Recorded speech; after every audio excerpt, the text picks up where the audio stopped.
ఈనాటి మన ధ్యానం కొరకై పరిశుద్ధ గ్రంథమైన బైబిల్లో నుంచి ప్రభువు నా హృదయంలో పెట్టిన ఒక భారం. గలతీ పత్రిక 4వ అధ్యాయం. గలతీ పత్రిక 4వ అధ్యాయం 6-7 వచనాలు. మరియు మీరు కుమారులైన ఆయన తండ్రి అని మొరపెట్టు. తన కుమారుని ఆత్మను దేవుడు మన హృదయములోనికి పంపెను. కాబట్టి నీవిక దాసుడవు కావు, కుమారుడివే. కుమారుడివైతే దేవుని ద్వారా వారసుడవు. దేవుడి వాక్యముల ద్వారా మనతో మాట్లాడును గాక. హల్లెలూయా.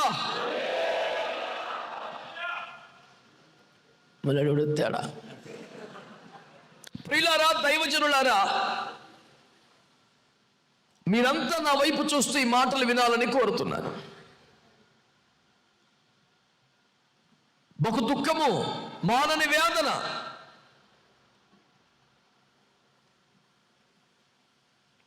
ఈ దేశములో మహారక్షణ కొరకై దేవుడే జనింపజేసిన అయ్యప్ప విజ్ఞాపనోద్యమమును బట్టి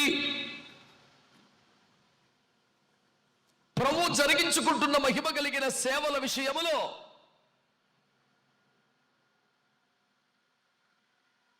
ఉపదేశము కూడా ఒక భాగమైనది.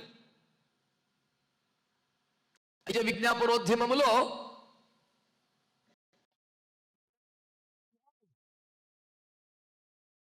అయితే దానికి ఉపదేశం కూడా తోడయ్యింది. 3 గంటల పాటు జరిగే అయ్యప్ప విజ్ఞాపనోద్యమాలలో 2.5 గంటల పాటు ప్రార్థనలే చేసిన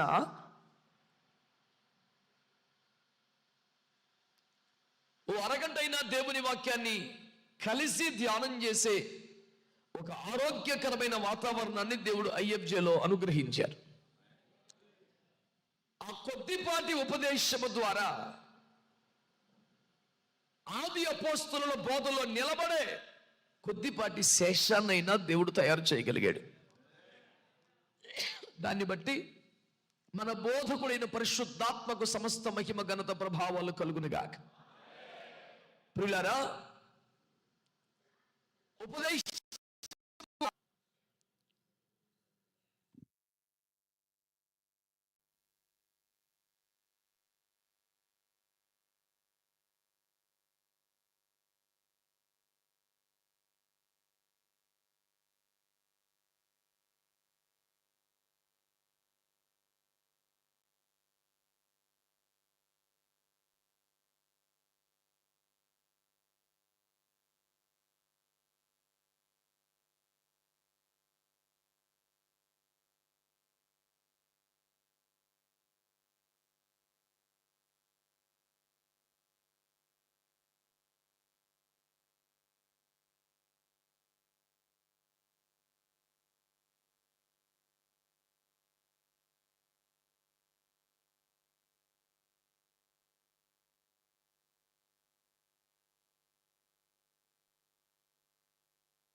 తగిన వేళ అంటే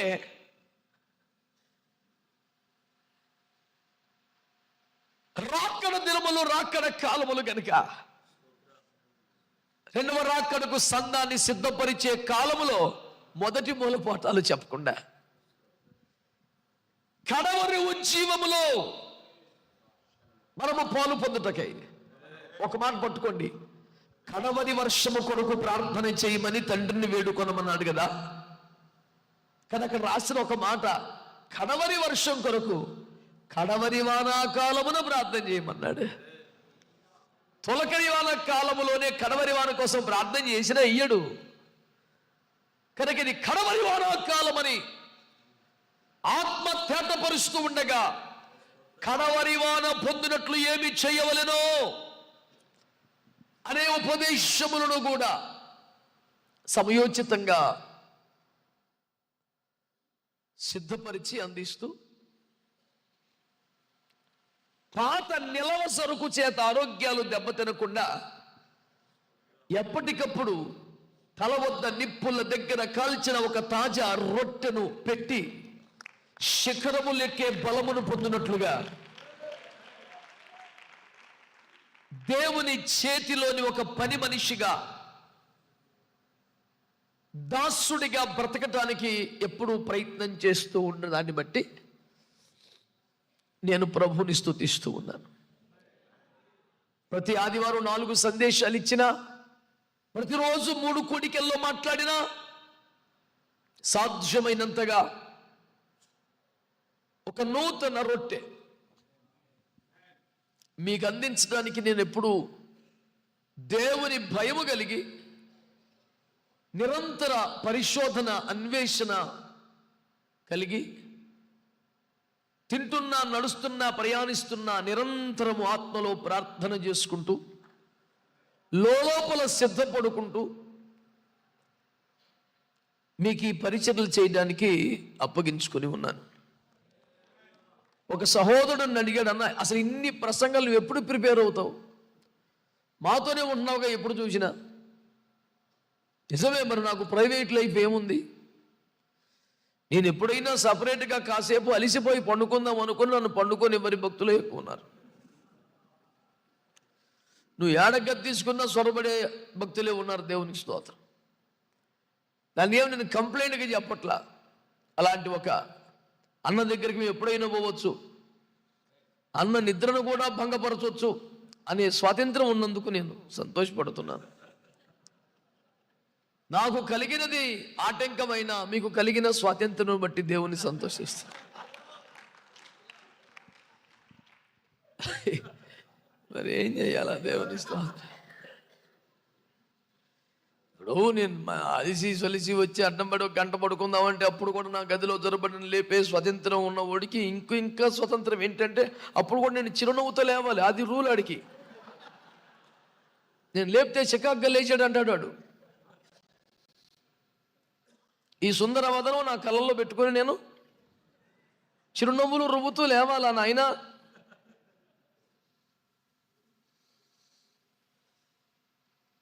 నువ్వు మనిషి మారని అంటున్నావు కానీ మనసు మారలేదురా ప్రభు. అది కూడా మార్చునుగా.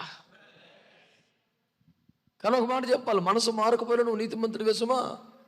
లోక 15:7 మారు మనసు అక్కర్లేని 99 మంది నీతిమంతులు.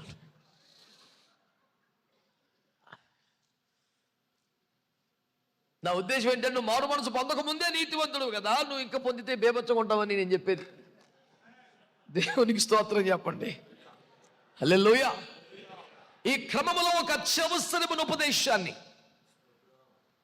ప్రభువు మీ కొరకు నాకు ఇచ్చారని నేను ఎంతో సంతోషంగా బాధ్యతగా ఈ రొట్టె మీకు పెట్టడానికి ఇష్టపడుతున్నాను.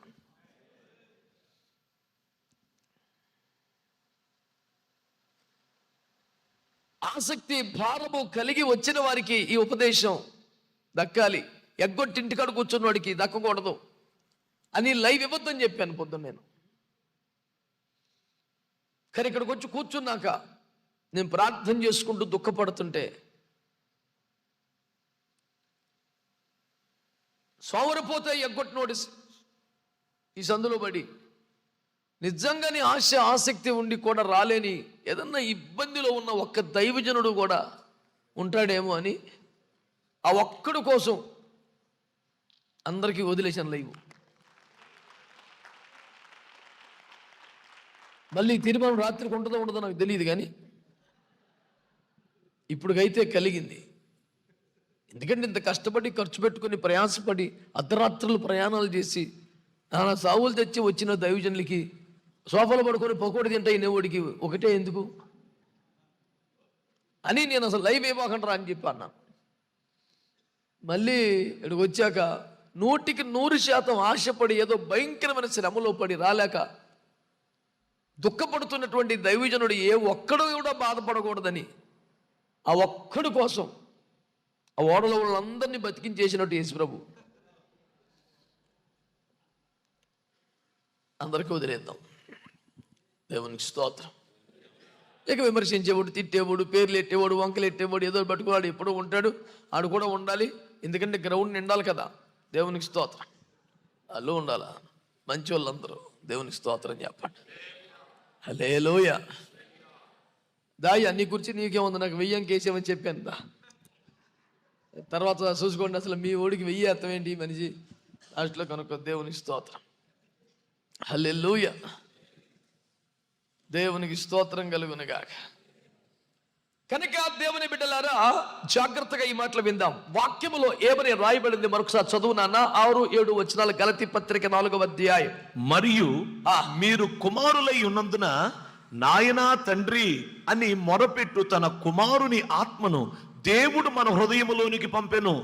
కాబట్టి నీవిక దాసుడవు కావు, కుమారుడివే. కుమారుడివైతే దేవుని ద్వారా వారసుడవు.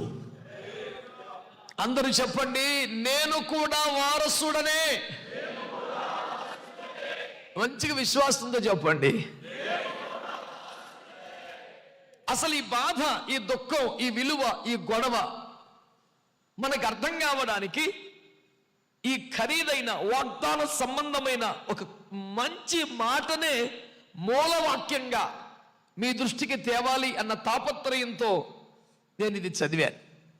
కానీ విషయం వేరొక చోట మొదలు పెడతాను. అందరూ అయ్యగారులే, ప్రసంగికులే కనుక వినండి. నేను ఇప్పుడు మాట్లాడుతున్న విషయం ఆదికాండం 15వ అధ్యాయం మొదటి 3 వచనాలు. ఈ ముచ్చట మనం ఎరిగినదే కానీ మరొకసారి నేను మీకు జ్ఞాపకం చేసే ప్రయత్నం చేస్తాను. మంచి మంచి వంటలు చేసే అనుభవీ తల్లులు ఇక్కడ కొన్ని 100 మంది ఉన్నారు. ప్రతి వారికి 1 కిలో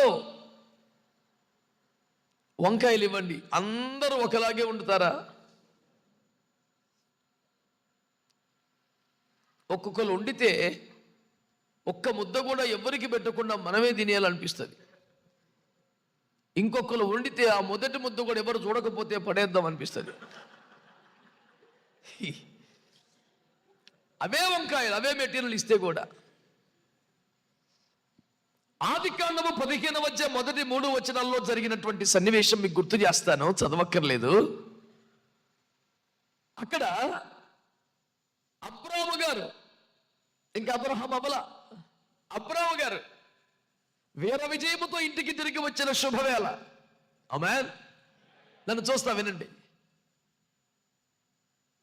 ఏకంగా దేవదేవుడు దిగి వచ్చేసాడు ఇంట్లోనికి. ఆమేన్. అతను ఉన్నది ఒక ప్యాలెస్ కాదు, ఇలాంటి ఒక అద్భుతమైన హాల్ కాదు, గుడారం. ఆ గుడారములోనికి దేవదేవుడు దిగి వచ్చి లోనికి వచ్చి అతని ఇంట్లో కూర్చోతో మాట్లాడుతున్నాడు. ఒక్కొక్కసారి ప్రభు నన్ను దర్శించిన సందర్భాలలో నాకు కలిగే సంతోషం, కోట్ల రూపాయలు ఉంటే ఏమందరం, లేకపోతే ఏముంది. యేసు వచ్చాడు ఇంట్లోకి. దేవునికి స్తోత్రం. హల్లెలూయా. అది డేరాలు కట్టుకొని బతుకుతున్నావా, చిన్న రేకులు వేసుకున్నావా, చెట్టు కిందే బతుకుతున్నావా, నీకోసం, కేవలం నీకోసం ఆకాశ మహాకాశాలు వదిలి నీ గదిలోనికి పర్సనల్ గా నీకోసం దేవుడు దిగొచ్చాడంటే అది ఎంత సంతోషం అండి, ఎంత భాగ్యం అండి. ఆనందం ఉబ్బి తబ్బి పబ్బి ఉక్కిరి బిక్కిరి అయిపోవలసిన పాయింట్ అది. విడలారా, దేవుడు అబ్రహాం దగ్గరికి వచ్చి అన్న మాట ఏంటి తెలుసా? శేషావులు ఎద్దాం, పొంగిపోకో. అట్లాంటి నిష్ఠూర మాటలు మాట్లాడే రకం కాదు మన దేవుడు. ఏమన్నాడు తెలుసా? వచ్చి, నాన్న వెల్ డన్ మై సన్, నువ్వు ఏదైనా మంచి పని చేస్తే తప్పకుండా మెచ్చుకుంటాడు దేవుడు. మీకు అర్థమైందా? ఆయన దగ్గర స్వభావం ఉంది. ఏదైనా మంచి చేస్తే తప్పకుండా వెరీ గుడ్ అంటాడు, అప్రిషియేట్ చేస్తాడు, ఇగ్నోర్ చేయడు. నీ కష్టాన్ని కానీ, నీ మంచితనాన్ని కానీ, నీ శ్రద్ధని కానీ, నీ నలిగిపోయిన జీవితాన్ని కానీ ఇగ్నోర్ చేసి బైపాస్ చేసి వెళ్ళే మనస్సు కాదు మన దేవుంది. ఖచ్చితంగా దాన్ని ఐడెంటిఫై చేసి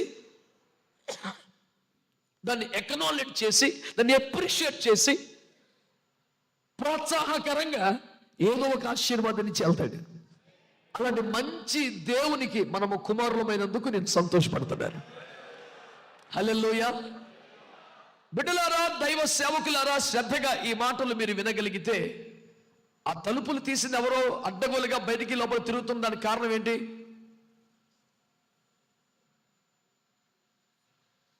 బుద్ధి జ్ఞానం క్రమం ఏడవాలి కదా. ఎవడా తీసినోడాడు?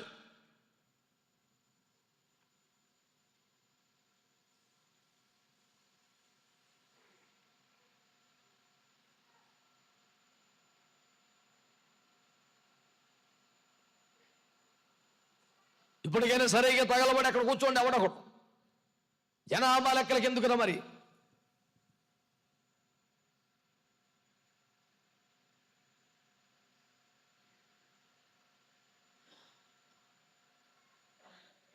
కుర్చీ చేసుకుని అక్కడ కూర్చో.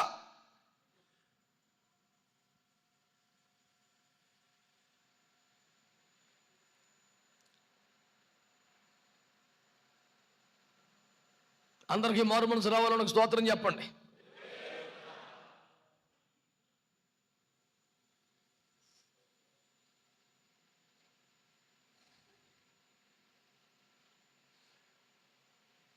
అలెగ్జాండర్ గారు ఒకడు అన్నాడంట, యుద్ధంలో వెన్ను చూపించి పారిపోతున్నాం, లేకపోతే ఏం పేరు నీ పేరంటే నా పేరు అలెగ్జాండర్ అంటాడు. నెత్తి బాదుకొని నువ్వు బతుకన్నా మార్చుకో. దేవునికి స్తోత్రం కలుగునుగాక. హల్లెలూయా, హల్లెలూయా, హల్లెలూయా. ఆ డీజిల్ ఎంత కావాలో అంత పోసి అందులో పెట్టండి. ప్రసంగం టైంలో వచ్చి తీసి వేసి తీసి ఈ దరిద్రం ఉండకూడదు. స్తోత్రం చెప్పు గట్టిగాను. హల్లెలూయా. అబ్రాహాము దగ్గరికి దేవుడు దిగి వచ్చాడు. దేవుడే స్వయముగా మాట్లాడుతూ ఉన్నాడు. ఏమని మాట్లాడాడు? అబ్రాహామా, నీ బహుమానం అధికమగును అంటూ అబ్రాహాముని ఎంకరేజ్ చేశాడు. దానికి స్పందనగా థ్యాంక్ యూ జీసస్ అనకుండా అబ్రాహాము ఏమన్నాడు? నువ్వు ఎన్నితే నాకు ఎందుకండి బహుమానాలు? ఈ దమస్కు దాసుడే నా ఆస్తికి వారసుడైపోయేలా ఉన్నాడు. ఇప్పుడు మీరంతా స్వరమెత్తి నాకు కొన్ని జవాబులు చెప్పాలి. ఎలియాజరు మంచోడా కాదా? చెప్పాలి. నమ్మకస్తుడా కాదా? అబ్రహాము మనస్సు పొందినవాడు, గెలుచుకున్నవాడా కాదా? ఇప్పుడు చెప్పండి, బాగా వినండి. ఎలియాజరు మీద మంచి అభిప్రాయం లేక కాదు, ఎలియాజరు చెడ్డోడని కాదు, ఎలియాజరు నమ్మదగినవాడు కాదు అని కాదు, ఎలియాజరు యోగ్యుడు కాదని కాదు. ఎలియాజరు చాలా మంచోడు, చాలా యోగ్యుడు, చాలా నమ్మకమైన వాడు. ఎంత పెద్ద విషయమైనా పూర్తిగా అతను నమ్మి అప్పగించగలిగిన విశ్వాసపాత్రుడు ఎలియాజరు. అయినా వీడు వారసుడు అయిపోతాడేమో అంటే నిలబడుతున్నాడు. వీడు దొంగడు, వీడు వెన్నుపోటుదారుడు, వీడు కుట్రదారుడు, వీడు కుయుక్తిపరుడు, ఎట్టంటూ వాడికి ఇచ్చేట అంటలా. ఇంతకన్నా యోగ్యుడు లేడు. యాక్చువల్గా ఇతడే నమ్మకస్తుడు. పనివారందరినీ ఏలుబడి చేసే రేంజ్ ఉన్నవాడు నమ్మకస్తుడు. ప్రమాణం చేస్తే మాట తప్పని నీతిమంతుడు. పని అప్పగిస్తే మళ్ళా మనం సూపర్వైజింగ్ చెయ్యక్కర్లేదు, అంత క్వాలిటీ ఉండే రకంగా వచ్చేసే మనిషి. అయినా అనసుడైతే కుదరదు అబ్బాయి.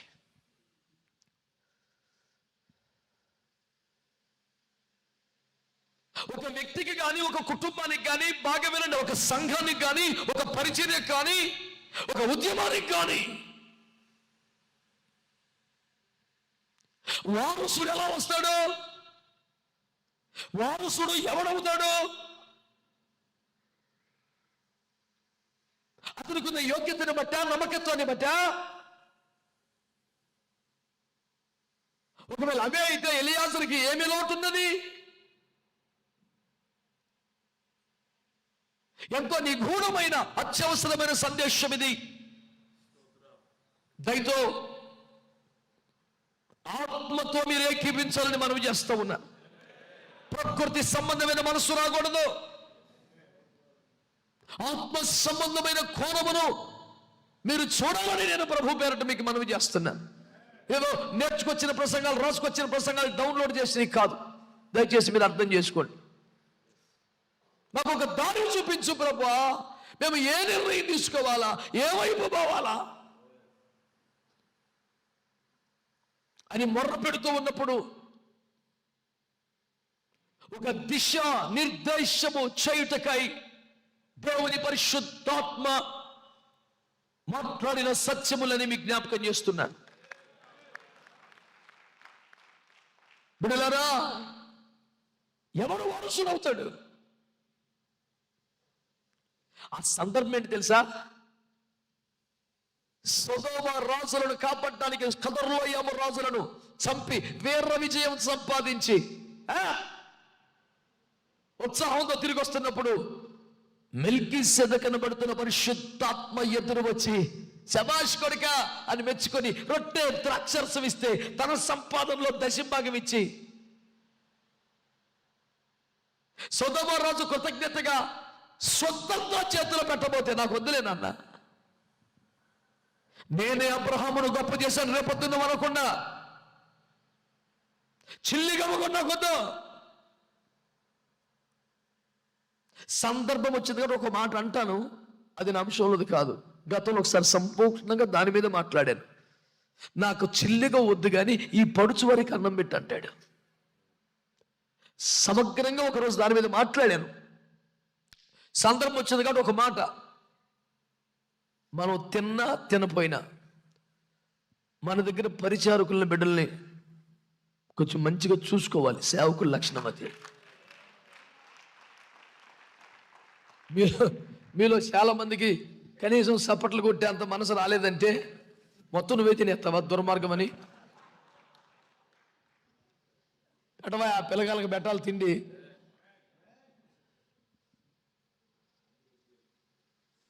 వాళ్ళు ఇంట పుట్టి అలవర్చబడ్డవారు, మన వెనక మన యుద్ధములు చేస్తున్నవారు. మిగిలితే తినలేకపోతే అనుదినేయి అని ఇచ్చేయటం కాదు. అబ్రహాం అయితే నాకు వదిలేగా నాలుగు పెట్టన్నాడు. దేవునికి స్తోత్రం. ప్రభు మీ అందరికీ సేవలు, సంఘాలు, పరిచారకులు ఇస్తున్నాడు కదా, వారి విషయంలో అబ్రహాము మనస్సు మీరు కలిగి ఉండాలని నేను కోరుకుంటున్నాను. దేవునికి స్తోత్రం చెప్పండి. హల్లెలూయా. మా అంత అతి చేయొద్దులే, మేమే వండి మేమే పెట్టేస్తుంటాం. అంత వద్దులే కానీ మీరు మంచిగా చూసుకోండి చాలు. దేవునికి స్తోత్రం. మాది కొంచెం అతి బ్యాచ్. ఊరుకో నువ్వు. దేవునికి స్తోత్రం కలుగునగా అన్నీ చెప్పేస్తాడు. దేవునికి స్తోత్రం. నేను మీకు చెప్పే మనం ఏమిటంటే దేవుని బిడ్డలారా, ఇంత ఒకలాంటి సంతోషకరమైన సందర్భం కదా. ఒక కుటుంబాన్ని కాపాడడం కోసం రాజులను సంహరించి రాజ్యములని కాపాడి వీర విజయంతో తిరిగి వస్తుంటే పరిశుద్ధాత్మని దిగి వచ్చి మెచ్చుకుంటే ఘనపరిస్తే యోగ్యుడై బలలో పాలు పొందే జయ జీవితంతో దోపు సొమ్ము మీకు హక్కు ఉంది సార్ తీసుకోండి అంటే నాకు వద్దులే నాన్న.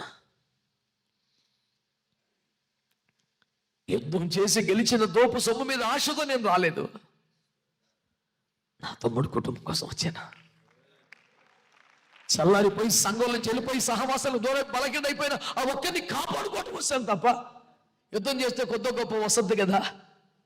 ఎప్పుడైనా మనకి ఏ పోరాటమైనా, సువార్త అయినా, సంఘ పరిచర్య అయినా, మనం వెళితే, మనం పోరాడితే, మనం ప్రయాసపడితే, మనం పరిచర్య చేస్తే ఒక చల్లారిపోయినాడు మండుతాడేమో, ఒక వెళ్ళిపోయినాడు తిరిగి వస్తాడేమో, ఒక నూతనాత్మ రక్షించబడతాడేమో చేయాలి తప్ప ఆ యుద్ధం చేస్తే ఎంతో కొంత పేమెంట్ వస్తుంది కదని చేయకూడదు. ఈ అల్పత్వం సేవకులమైన మనలో సంపూర్ణంగా తొలగిపోవాలి. ఆమేన్, ఆమేన్. నేను అంటాను, అలాంటి స్వప్రయోజనం, అలాంటి తక్షణ ప్రయోజనం, అలాంటి పొలం గట్టి మీదే పేమెంట్, ప్రసంగం అయిపోగానే పేమెంట్, పాట అయిపోతే పేమెంట్, ఈ బాబుతోడికి పేమెంట్ ఖచ్చితంగా వచ్చుద్ది, డౌట్ ఏం లేదు. కానీ వాడి గుడిసెలోకి వేసిపోయి వచ్చేంత అవసరమే ఉంటుంది. నీకు కావాల్సింది నీకు వచ్చింది అట్టుపోతారు, అతను వెళ్ళరా ఇంకెందుకురా చచ్చా ఈ నాకు వద్దనుకోబట్టి యేసుప్రభు దిగి వచ్చేసాడు. ఇంతకేమో మెల్కీసెదెకు వచ్చాడు, ఇప్పుడు యెహోవా వాక్యం అధ్యాయం కిందకి వెళ్ళేపాటికి అగ్ని. అసలు ఆ కొంపకున్న దరిది ఎవడుకుంటుంది? నీ మా వస్తే పేమెంట్ వస్తుంది రా బాబు అడుక్కున్నోడికి. ఎంత ఇత్తేగాని రాను ఒకడు, ఈ మాత్రమేనా అనేవాడు ఒకడు, ఊరు దాటగానే కారు ఆపి లెక్కేసుకొని ఫోన్ చేసి ఫోన్ పే నెంబర్ చెప్పేవాడు ఒకడు.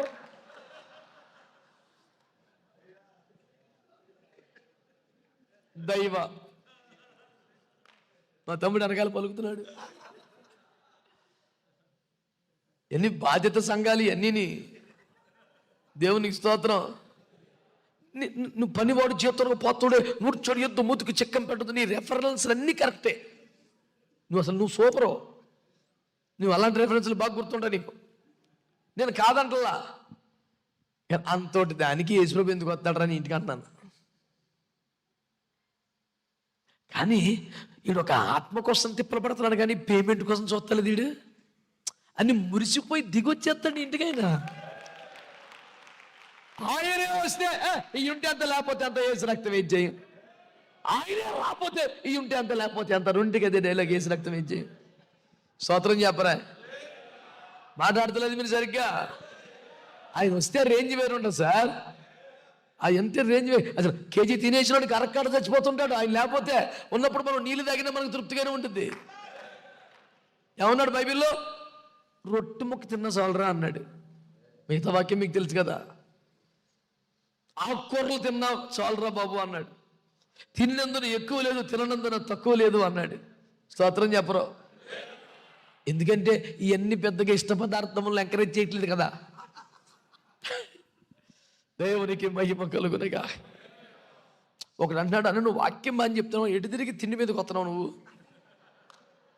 ఏది ఎంచుకున్నావు మళ్ళీ అటు వస్తున్నావు. ఒకవేళ అటు వచ్చిపోతున్నావు అంటే మరి ఏ కూటమి పెట్టినా లాస్ట్ అదే పెడుతున్నావు కదరా నువ్వు. కూటమి ఏదైనా ముగింపు అదేగా.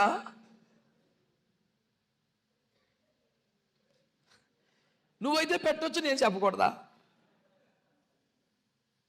అసలు ఆ ప్రస్తావన లేకుండా కూటలు పెట్టు, నేను కూడా మానేస్తా చెప్పటం. అమ్మో అలాగుంటుందన్నా, ఉండాలి కదా. చచ్చిపోతుంటే గొంతులో నీళ్లు పోయటానికి ఇష్టపడినోడు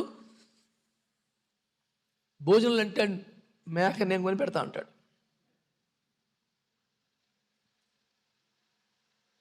శ్రద్ధగా నా మాటలేనండి. దేవుని బిడ్డలారా, ఇంత వేర విజయమును సంపాదించే సంతృప్తిలో ఉండగా దేవుడు వచ్చి అంటాడు, నాన్న ఇవన్నీ మాత్రమే కాదు, నీ బహుమానం అత్యధికం చేయబోతున్నాను అన్నాడు. థ్యాంక్ యూ లార్డ్ అనలా. ఎందుకు? ఏం చేసుకొని ఇవన్నీ ఏం చేసుకోమంటావండి? ఇంత పుట్టి అలవర్చబడ్డవారు 318 మంది ఉన్నారు. 10 వారందరినీ ఏలుబడి చేస్తున్న నమ్మకమైన దోస్తుడు ఎలియాజరు ఉన్నాడు. ఎవడో అక్కడ వారసులు అయిపోయేలా ఉన్నాడు రా బాబు, అసలు లేడు. నేను అంటున్నాను, సేవలో ఎన్ని విజయాలు సాధించినా, సేవలో ఎంత ఘనత పొందినా, స్వయముగా దేవుడే వచ్చి నిన్ను నీ పనిని మెచ్చుకున్నా, ఒక సరైన వారసుని పొందుకోలేకపోతే ఆ దుఃఖం ఉంటుంది, ఆ వేదన ఉంటుంది. ఒంటరితనము వేధిస్తున్నందున బాధపడ్డ వ్యవహారం కాదు అమరావతి. ఉన్నారంటే నిన్ను జనం పోటీకి 400 కంచాలు అక్కడ కదిలితే 318 మంది కదులుతారు. ఈడ్రా వారసుడు అనేవాడు ఒక్క లేకపోతే ఆ వెలితి, ఆ లోటు, ఆ దుఃఖం ఉంటుంది. ఎలియాజర్ లాంటోళ్ళున్నా తను అడుగేస్తే యుద్ధం చేసి రాజులని చంపే అవతల బారేసే 318 మంది రెడీగా ఉన్నా, దోపుసము లేకుండా అంత యుద్ధం చేసిన తర్వాత కూడా ఇంత ముద్దన్నం పెడితే చక్కగా తినేసి మళ్ళీ పరిచర్యకి వెళ్ళిపోయేంత నమ్మకస్తులే 318 మంది అయినా ఇంకా లోటు. ఏంటో లోటు? ఒక సరైన వారసుడు కావాలి. స్తోత్రం చెప్పండి, చెప్దాం మంచిగా. హల్లెలూయా. సాధించిన విజయముల కన్నా అనండి, పొందిన ఐశ్వర్యము కన్నా, సమకూడిన ఘనతల కన్నా సరైన వారసుడే మిన్న.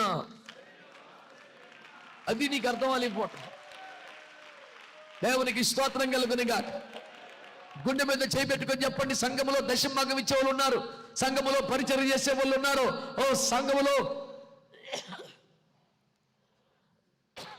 సహకరించే వాళ్ళు ఉన్నారు, అవసరమైతే ఏదైనా సమస్య చెబితే నమ్మకంగా ప్రార్థన చేసే వాళ్ళు ఉన్నారు, ఉపవాసములు ఉండేవారు ఉన్నారు, గుడ్ బిలీవర్ అని చెప్పేవాళ్ళు చాలా మంది ఉన్నారు.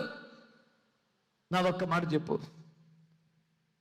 సరైన వారసుడు ఉన్న సంఘంలో నీ సమర్పణకి, నీ ప్రతిష్టకి, నీ పోరాటానికి, నీ తీర్మానానికి, నీ పరిశుద్ధతకి, నీ భారానికి, ఆత్మల సంపాదన తాపత్రయానికి తగిన వారసుడు ఒకడు ఉన్నాడు.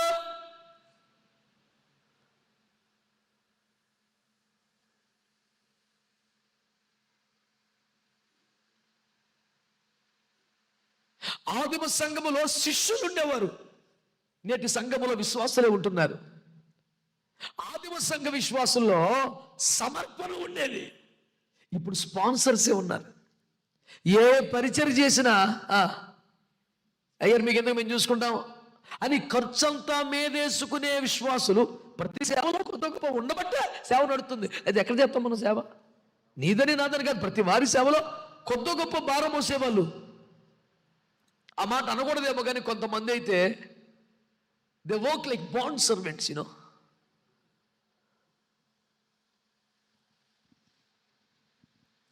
సొంతంగా విడిపించుకోలేనంత వెట్టి పని చేసే బానిసలుగా కొంతమంది పనిచేస్తుంటారు సంఘంలో. వాళ్ళ ఇంటికి వెళ్ళరు, వాళ్ళ ఇంటికి ఇంకో సంతోషం ఉండదు, ఇంకో సుఖం ఉండదు, ఇంకో ఆనందం. సంఘం పరిచర్య జీవితం అంకితమైపోయినట్టుగా కష్టపడతారు. సమర్పణలో ఉన్న సంపూర్ణ సేవకులు కూడా అంత చేయడేమో అనిపిస్తుంది. కొన్ని చోట్ల అలాంటి చూసి నేను ఆశ్చర్యపోతాను. అవి వీళ్ళ సమర్పణ ఏంటి, వీళ్ళకంటూ సొంత సంతోషం ఇంకోటి లేదా, 10 రూపాయలు దాచుకునే ఉద్దేశం లేదా, ఒక కేజీ కూర కొనుక్కొని తిందామనే సంతోషం లేదా, ఈ రోజున తొందరగా పడుకుని పోదాం ఇంటికి వెళ్ళి ఉండదా? ఇప్పుడు సంఘం, మందిరం, సేవ ఏంటి జీవితాలు ఎంకరేజ్ చేశారు. As I said before, bond servants. కొన్ని సంఘాల్లో కొన్ని పరిచయాలు అట్లాంటి వాళ్ళు కనబడితే ఆశ్చర్యం వేస్తుంది. చిన్న పెద్ద తేడా లేదు, ప్రతి సేవకుడికి అలాంటి వారిని దేవుడు ఇస్తున్నాడు. నేను అంటాను, ఇలాంటి వారు ఉంటే కూడా ఒక వారసుడు లేకపోతే వెళితే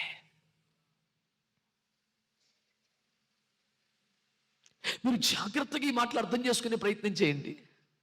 మరి ఎవరు వారసుడు? ఎలియాజరు అంటాడు కూడా కాదా? ఎలియాజరు అంటాడు ఒకవేళ వారసుడైపోతాడేమోనని బాధపడిపోతున్నాడా? అరే మరి ఇంకెట్టంటోడు కావాలా?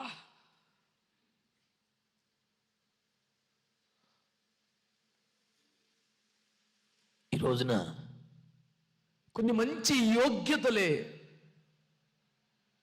ఒక వ్యక్తి వారసుడు ఒకటికి కారణం కాదని, యోగ్యతకు మించిన, సంపాదించిన అర్హతకు మించిన, సహజంగా వచ్చి పడిపోయిన ఒక ప్రత్యేకత ఉండి తీరాలని మనం అర్థం చేసుకోవాలి. ఆమేన్, ఆమేన్.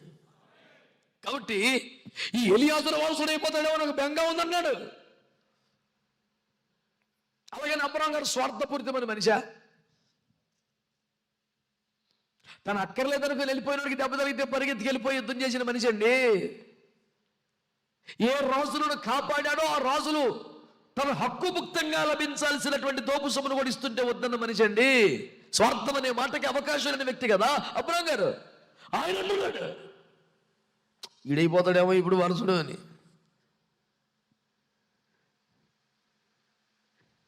ఒక మాట చెప్పనా, అబ్రహాం బాధలో ఉన్నాడు, అబ్రహాం నిరాశలో ఉన్నాడు, అబ్రహాం అపేక్షిస్తూ ఉన్నాడు, అబ్రహాం దేవుని కోరుకుంటూ ఉన్నాడు.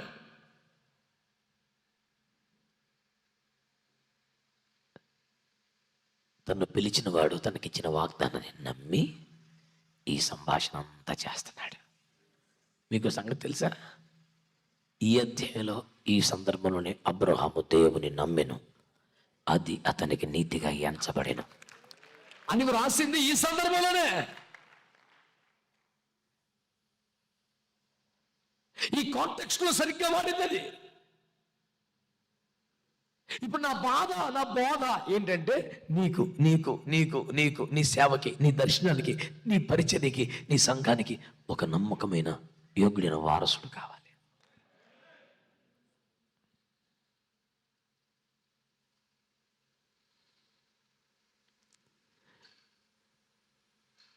ఒంటరి పోరాటమే జీవితమంతా చేసిన ఏలియాకు కూడా ముగింపులో ఒక మంచి వారసునిచ్చి దేవుడు ఆయన్ని మహిమలోకి తీసుకెళ్ళాడు. ఏలియా దేవుడే నా దేవుడు అనే విశ్వాసం నీకుంటే సరైన ఒకరిని సెట్ చేయకుండా నన్ను తీసుకెళ్ళడం అని నమ్ము. దేవునికి స్తోత్రం కలుగునగా. తిగులు పడి ఏడ్చి సావు బాగు. దేవునికి స్తోత్రం చెప్పండి గట్టిగా. ఆశపడు, అపేక్షించు, కోరుకో, ఎదురు చూడు, కానీ దిగులెట్టుకొని సావుకో. ఏలియా దేవుడే నీ దేవుడు. దేవునికి స్తోత్రం కలుగునగా. హల్లెలూయా, హల్లెలూయా. అతను ఎంత కష్టపడ్డావో. ఆ కెరీతు ఓక దగ్గర ఒంటరి వాడే, సారేపుతో మిద్దె మీద ఒంటరి వాడే, కర్మేలు కొండ మీద ఒంటరి వాడే, గుహలో ఒంటరివాడే, చెట్టు కింద ఒంటరి వాడే, 400 మంది ఒంటరిగా చంపాల్సి వచ్చిన ఎప్పుడు ఒంటరివాడే. అలాంటి ఆద్యంతములు ఒంటరితనముతోనే సేవ చేసిన దైవజనుడికి కూడా ఒక సరైన వారసుని, రెట్టింపు సేవ చేసే అంత వారసుని సెట్ చేశాకే. ఇప్పుడు రానా వచ్చాయి అది తీసుకెళ్ళిపోయాడు అంతే. నమ్మదగిన వాడే నలు దిశలా నెమ్మది. పదం కుదిరిందని ఏమిటి, ఎత్తి ప్రాసలు బాగుండాలని, పద్య కవితలా కనిపించాలని రాసిన పదాలు కాదురా బాబయ్య. కన్నీటి అనుభవాలు, అభిషేకంలో దైవజనులు రాస్తారు అలాంటి పాటలు. నలు దిశలు అనేది ఒక్కసారి కళ్ళు మూసుకొని ఆలోచించు. ఒకవైపు సంఘం, ఒకవైపు కుటుంబం, ఒకవైపు సేవకులు, మరొక వైపు లోకం. ఈ 4 వైపులా నీకు నెమ్మది ఉందా చెప్పు? నలు దిశలా నెమ్మది కలుగజేయువాడే. ఈ విషయంలో సంఘమే సంతృప్తి పడక నేను తూట్లు పొడిచే మాట్లాడుతుంది ఎన్నిక సార్లు. వాళ్ళు ప్రభువుని నమ్మకపోయినా సాటి పొరుగువాడిగా సగటు పౌరుడు ఉపకారాలు అనుభవించిన లోకం కూడా గాయపరుస్తుంది. తోడుండాల్సిన సాటి దైవజనుడు ఇంకెక్కువ గాయపరుస్తున్నాడు. కనీసం అండగా నిలబడాల్సిన కుటుంబం కూడా ఎందుకు ఇలాంటి సేవ చేస్తున్నాం అని ఇంకా వాళ్ళు దెప్పి పొడుపు మాటలే అంటున్నారు. ఈ 4 దిశలా నీకు నెమ్మది కలుగు చేయడానికి నమ్మదగిన దేవుడు నేను పిలిచాడు. మీరంటే ఉట్టటి చప్పట్లు కాదు, స్తుతిస్తా చప్పట్లు కొట్టాల. కొత్త అయిపోతుందండి బాగానే.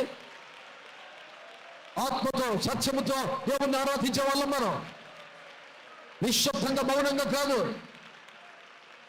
ఆమె నువ్వు ఎంత ఇస్తే నాకు ఎందుకయ్యా, ఎన్ని బహుమానులు ఇస్తే నాకు ఎందుకయ్యా, నాకు వారసులు లేడు కదా. ఈడు మంచోడే, ఈడు యోగ్యుడే, ఈడు నీతిమంతుడే, ఈడు నమ్మదగిన వాడే, కానీ ఇతన్ని వారసుడిగా ఊహించుకోలేకపోతున్నాను. ఒక కుటుంబానికి కానీ, ఒక దైవజనుడు కానీ, ఒక సేవకు కానీ, ఒక పరిచయుడు కానీ వారసుడుగా ఉండకూడదు వాడు. ఈ పదం ఎలా చెప్పాలో నాకు అర్థం కావట్లా. మంచోడి కన్నా, నీతిమంతుడి కన్నా, నమ్మదగిన కన్నా యోగ్యుడై ఉండాలంట. అది కష్టపడి సాధించేది కాదట, దైవికముగా అనుగ్రహించమని ఒక క్వాలిటీ అయ్యాడు. ఆమేన్. చదువుకొని పరీక్షలు రాసి పాసులై మార్కులు తెచ్చుకునేది కాదు సార్ ఇది. దైవికమైన ఒక అక్షయ బీజములలో పెట్టబట్టు ద్వారా ఆపాదించబడే అర్హతలు ఇవి.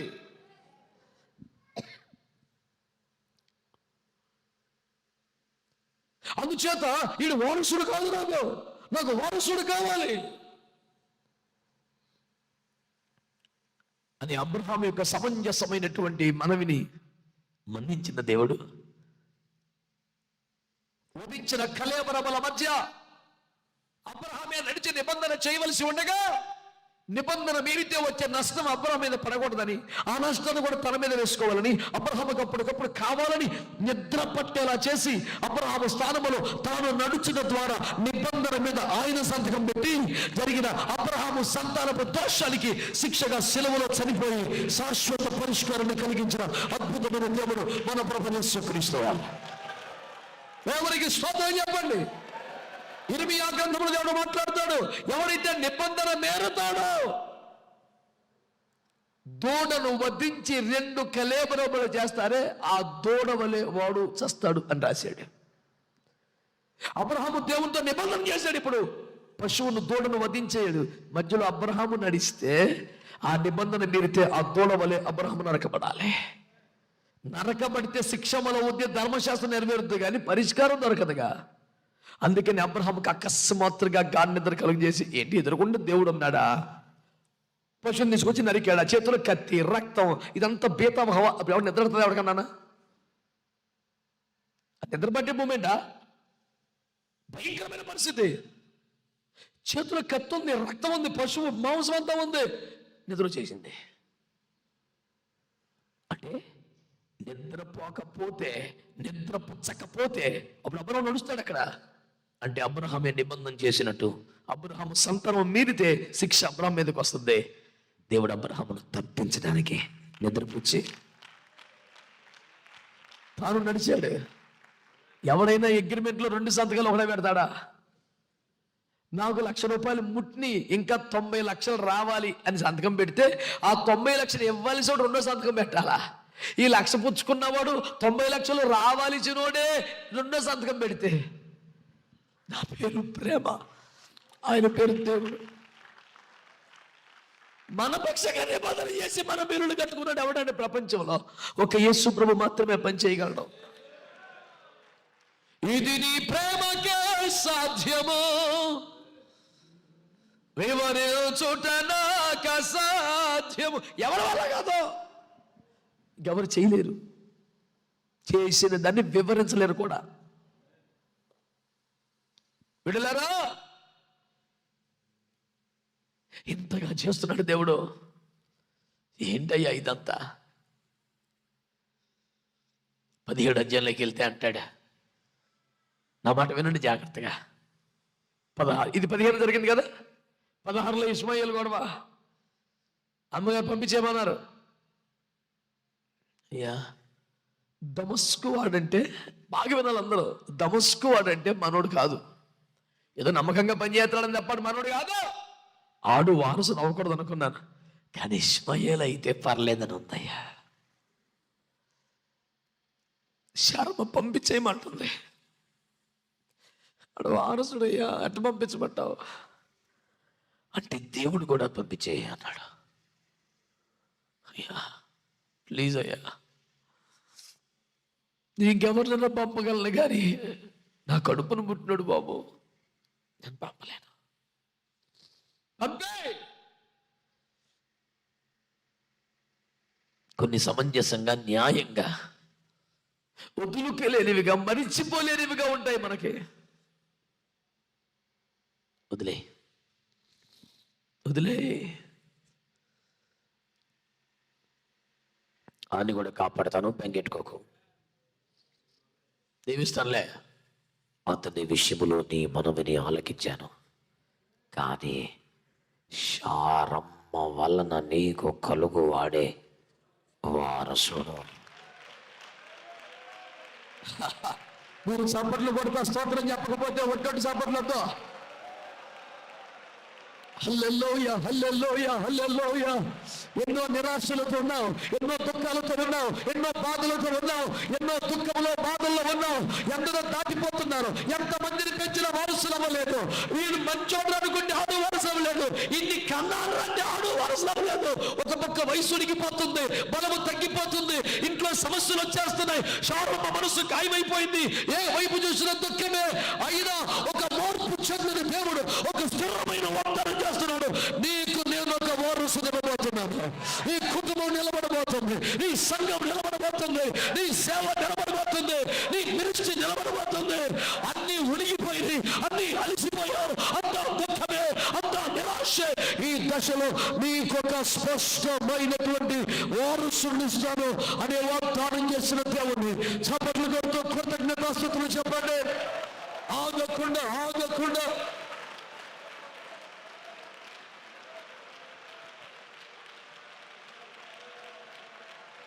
విశ్వసించాడు. ఆత్మలో మాట్లాడు, అభిషేకముతో మాట్లాడు. Come on, people of God. Oh, hallelujah. Hallelujah.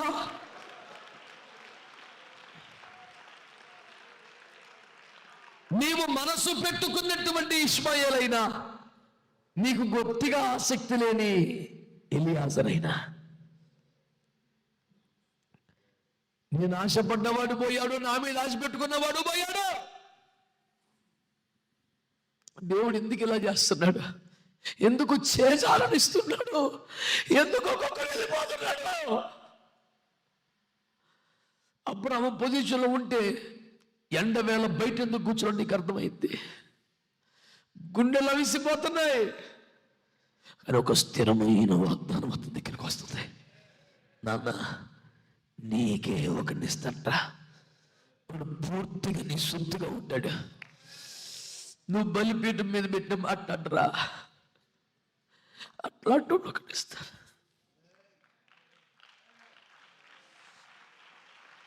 నువ్వు కాలో చేతలు కట్టేస్తే మారు మాట్లాడ్డు. నువ్వు కత్తి పైకెత్తితే దేవుడే చేయబట్టుకుంటాడు. కానీ ఈడేమన్నాడు రా, నీకు సరైన ఒకటి ఇస్తాను. ఇన్నేళ్ళ సేవలు అలసిపోయావేమో, సంవత్సరాల కన్నీటి ప్రార్థనకు ఫలం ఇంకా రాలేదేమని ఏడుస్తున్నావేమో. అబ్రాహాము దేవుడు నమ్మదగిన వాడైతే, అబ్రాహాము దేవుడే నీ దేవుడైన తరువాత నీవింక దిగులు పడవలసిన అవసరం లేదు. నువ్వింక దిగులు పడవలసిన అవసరం లేదు. మాట తప్పని మహిమ కలిగిన దేవుడు, నమ్మకమైన యథార్థవంతుడైన దేవుడు నీ సేవను, నీ పరంపరను నిలబెట్టే ఒక వారసుని నీకు ఇవ్వబోతున్నాడు. హల్లెలూయా, హల్లెలూయా, హల్లెలూయా. నీ మనసును చొరగొన్న ఎలియాజరు కంటే, నీవు మనసు పెట్టుకున్న ఇష్మాయేలు కంటే శ్రేష్ఠుడు కూడా రాబోతున్నాడు. ఇన్నేళ్ల నీ సమర్పణ వ్యర్థం కాదు, ఇన్ని సంవత్సరాల ప్రతిష్ట వ్యర్థం కాదు, ఇన్ని సంవత్సరాల కన్నీరు వ్యర్థం కాదు. నేను శరీర సంబంధంగా మాట్లాడటం లేదు, నేను దేవుని రాజ్యముల గురించి మాట్లాడుతున్నాను, మహిమగల సేవల గురించి మాట్లాడుతున్నాను, పరలోక సంగతుల గురించి మాట్లాడుతున్నాను, రాజ్య భవనుల గురించి మాట్లాడుతున్నాను, రాష్ట్రముల దైవజనుడికి రావలసిన వారసుల గురించి మాట్లాడుతున్నాను, మహిమగల సేవకులకి భవిష్యత్తును గురించి మాట్లాడుతున్నాను.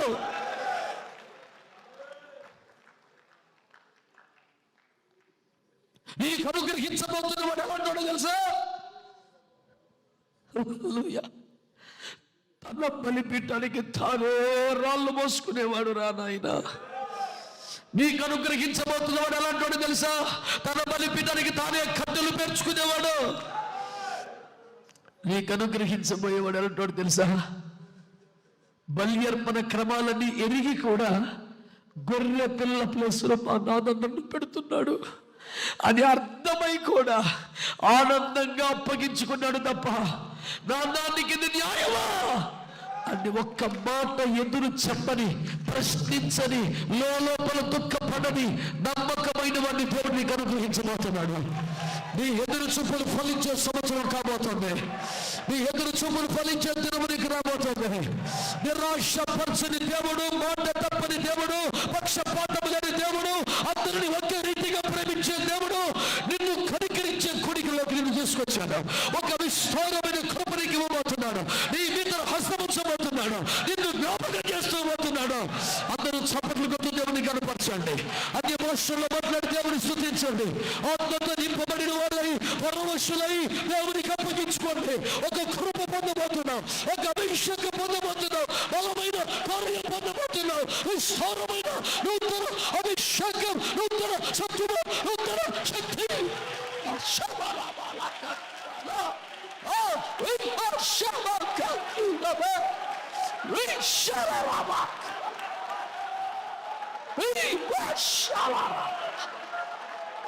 Oh, shabba.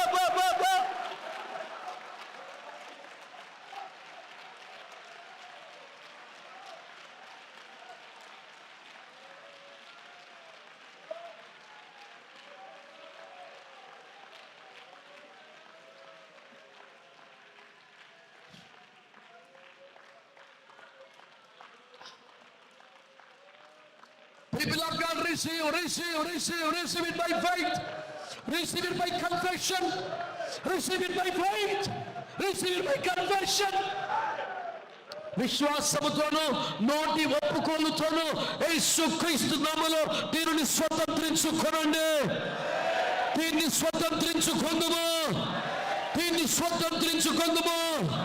నమ్మదగిన దేవుడు మాట నెరవేర్చువాడై ఉన్నాడు. ఇన్నేళ్ళ నీ కష్టం వ్యర్థం కాదు, నీ ప్రయాస వ్యర్థం కాదు, నీ సమర్పణ వ్యర్థం కాదు, నీ ఎదురు చూపులు వ్యర్థం కాదు, నీ ప్రతిష్ట వ్యర్థం కాదు. నీ గుడారంలోకి వచ్చి నీతో మాట్లాడుతున్న దేవుడు, నిన్ను చేయి పట్టుకొని బయటికి నడిపిస్తున్న దేవుడు మరొకసారి ఈ పగలు మాట్లాడుతున్నాడు. నీవు మనసు పెట్టుకున్న వాడైనా, నీ మీద ఆశ పెట్టుకున్న వాడైనా మించిన ఒక వారసం దేవుడిగా పోతున్నాడు. చేతుల పైకెత్తి అందరూ స్తోత్రం. అందరు రెండు చేతుల పైకెత్తి కృప కృప కృప, ఈ కృప నాకు ఇవ్వయ్యా, ఈ కృప నాకు ఇవ్వు యేసయ్యా, ఈ కృప నాకు ఇవ్వయ్యా, ఈ కృప నాకు ఇవ్వయ్యా, ఈ కృప నాకు ఇవ్వయ్యా, ఈ కృప నాకు ఇవ్వయ్యా. ఆగద్దు ఆగద్దు ఆగద్దు ఆగద్దు. ఆత్మతో ఆత్మతో ఆత్మతో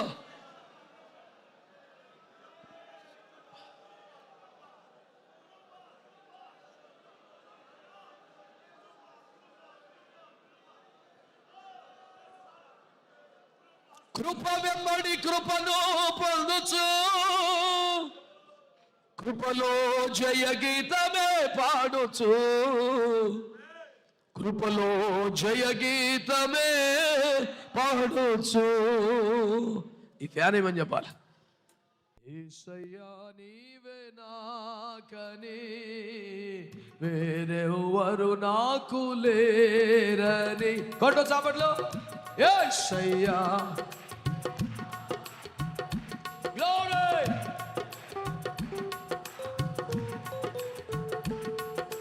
వేణోళ్ళ కొనియాడిన చప్పట్లు కొట్టాలి, పాడాలి, బద్ధకం వదిలించు. దేవునికి స్తోత్రం. ఆమేన్ ఆమేన్. వేణోళ్ళ కొనియాడిన ఆశలు కృప వెంబడి కృపను పొందుచు, కృపలో జయ గీతమే. ఆత్మలో రెప్పబడు, కృప వెంబడి దైవజనులు రెప్పబడు.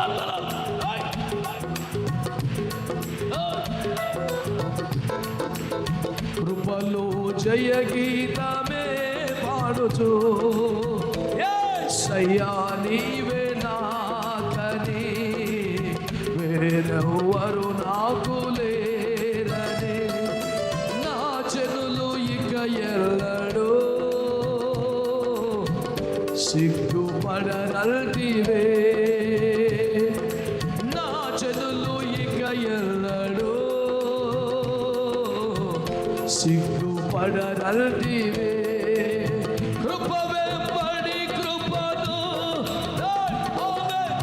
కృపలో జయ గీతమే. కృప వెంబడి కృపను పొందుచు, కృపలో జయ గీతమే పాడుచు. కృప వెంబడి కృపను పొందుచు, కృపలో కృప వెంబడి కృపను. కృప కృప కృప కృప కృప, కన్నిటికి ఫలితం ఇచ్చే కృప, ఎదురు చూపులు ఫలించే కృప, వాగ్దానం నెరవేర్చే కృప, నీ పంటలో నిలబడే వాళ్ళు ఇచ్చే కృప. నీ ఆశ పెట్టుకున్నవాడు, నీ మీద ఆశ పెట్టుకున్నవాడి కంటే మించిన ఒకరిని దేవుడు అనుగ్రహించే కృప. కృప కృప కృప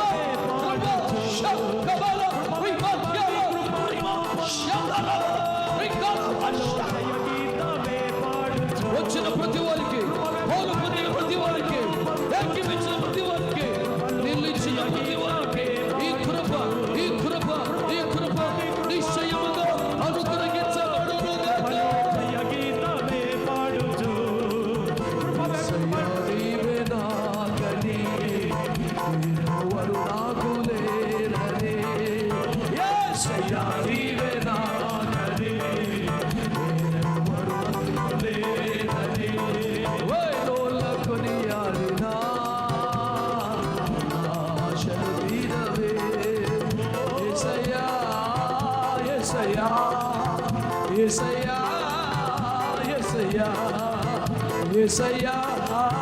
యేసయ్యా యేసయ్యా యేసయ్యా యేసయ్యా యేసయ్యా యేసయ్యా యేసయ్యా యేసయ్యా శివాహారమై ఆకలి తీర్చావు కదిలే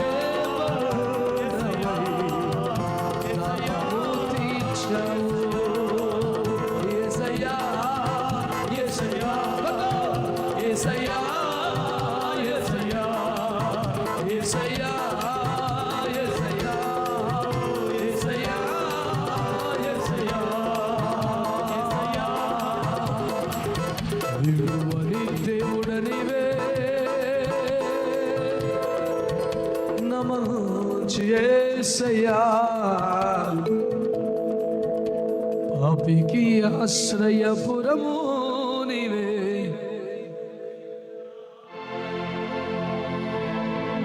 జీవాహారమై ఆకలి తీర్చావు కదిలే మరణమై దాహము తీర్చావు నీ కృపా నీ కృపా నీ కృపా నీ కృపా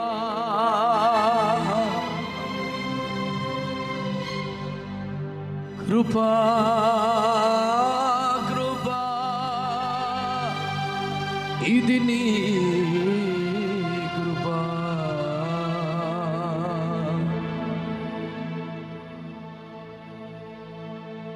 మనతోనే ఈ భారం ఈ సేవ ఈ కష్టం ఆగకుండా ఒక వారసుని ఇచ్చేదను అనే వాగ్దానం చేసిన దేవునికి చేతులెత్తి ఆగకుండా ఒక అల్లాడించు అర్పణ.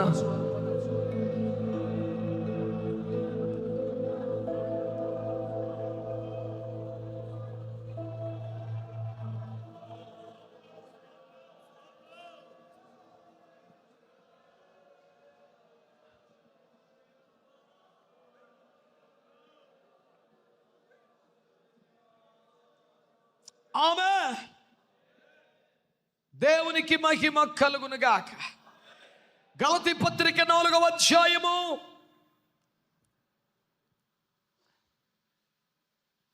6-7 వచనంలో మరలా చదువు నాన్న. మరియు మీరు కుమారులై ఉన్నందున నాయనా తండ్రి అని మొరపెట్టు తన కుమారుని ఆత్మను దేవుడు మన హృదయములోనికి పంపెను. ఒకసారి ఇలా వినండి. కుమారులైతే కుమారుని ఆత్మను పొందుకుంటారు. కుమారుని ఆత్మను పొందు. మీరు ఆ మాటను పట్టుకున్నారా? మీరు కుమారులై ఉన్నందున నాయనా తండ్రి అని పిలిచే కుమారుని ఆత్మను పొంది ఉన్నారు. ఇప్పుడు కుమారుని ఆత్మ ఎవరికి వస్తుంది? నన్ను కూడా కుమారుడిగా భావించు అని వాడికి రాదు. రాదా రాదా కుమారుడు అయితే వచ్చి తీరుద్ది. ఇందులో డౌట్ అక్కర్లేదు నీకు, అసలు అక్కర్లేదు. ఇక దేవునికి మహిమ కలుగునగా, దేవునికి మహిమ కలుగునగాక. నీవు కుమారుడు అయితే కుమారుని ఆత్మ పొంది ఉంటావు. డౌట్ లేదు ఇందులో. దేవునికి మహిమ కలుగునగాక. ఆమేన్. ప్రియులారా, ఆ కంటిన్యూషన్ చదవండి. వచ్చిన చదువు. కాబట్టి నీవిక దాసుడవు కావు, కుమారుడువే. కుమారుడువైతే దేవుని ద్వారా వారసుడవు. దేవునికి మహిమ కలుగునగాక. నేను మంచోడినా కాదా? నేను పరిచయం చేశానా లేదా? నేను కొద్దిగా గొప్ప కష్టపడ్డాను లేదా? ఇందులో నాకు కూడా వాటా ఉందా? నువ్వు కుమారుడు అయితే వారసుడివే. చెప్పాలి గట్టిగా. నువ్వు కుమారుడు అయితే చెప్పు. కుమారుడు అయితే అంటే వారసత్వంలో నిలబడాలంటే, ఆ గీత మీదకి రావాలంటే, ఆ పరంపరలో ఉండాలంటే, ఆ లైన్లో నీవు ఉండాలంటే నువ్వు పిచ్చి పిచ్చి ప్రయత్నాలు చేయక్కర్లా. సరైన కుమారుడు అయితే చాలా. కుమారుడు అయితే వారసుడివే. కొంచెం కఠినమైన మాటలు వచ్చినా మీరు ఇబ్బంది పడొద్దు, వాక్యాలు ఉన్నాయే. అదే 4వ అధ్యాయం గలతీ పత్రికలో 30-31 చదివి పెట్టండి. ఇందును గురించి లేఖనం ఏమి చెప్పుచున్నది? అది దాసిని దాని కుమారుని వెళ్ళగొట్టుము. అబ్రాము, దాసిని దాని కుమారుని వెళ్ళగొట్ట. ఏం చేయాలంట నెక్స్ట్? దాసి కుమారుడు స్వతంత్రురాలి కుమారునితో పాటు వారసుడై ఉండడు. ఒక్కసారి తలలో పగిలినా చూడండి. అబ్రాము గారి కుమారుడే, బయట పట్టుకో. స్వతంత్రురాలి కుమారుడు కూడా రాబోతున్నాడు. ఆమేన్. ఈ దాసి కుమారుడు స్వతంత్రాలి కుమారుడితో పాటుగా వారసుడు ఉండే అవకాశం లేదు, అనుమతి లేదు. అబ్బాయి దాసిని దాని కుమారుణ్ణి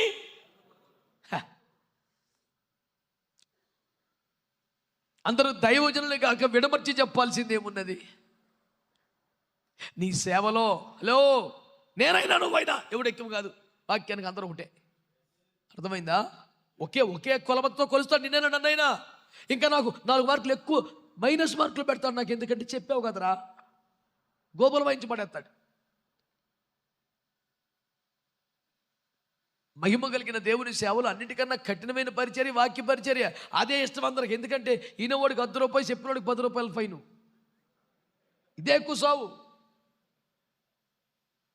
వీళ్ళు మా తెలివైన వాడు ఒక్కొక్కరు తక్కువ కాదు. ఎప్పుడన్నా నాకు నీరసంగా ఓపెన్ 4 ముక్కలు చెప్పారంటే నాకే పెట్టింది బాధ, నువ్వే చెప్పు అంటారు. నాకు చేత కావట్లేదని నాకు తెలుసు అన్నా, నువ్వు నీరసంగా ఉన్నావు, కానీ మేము నీకోసం ప్రార్థన చేస్తాం. నా ప్రార్థన నన్ను నుంచోబెట్టదంట, కానీ ఆడి ప్రార్థన నన్ను నుంచోబెట్టద్దట. మర్మలు మాట్లాడతాడు ఒక్కొక్కడు.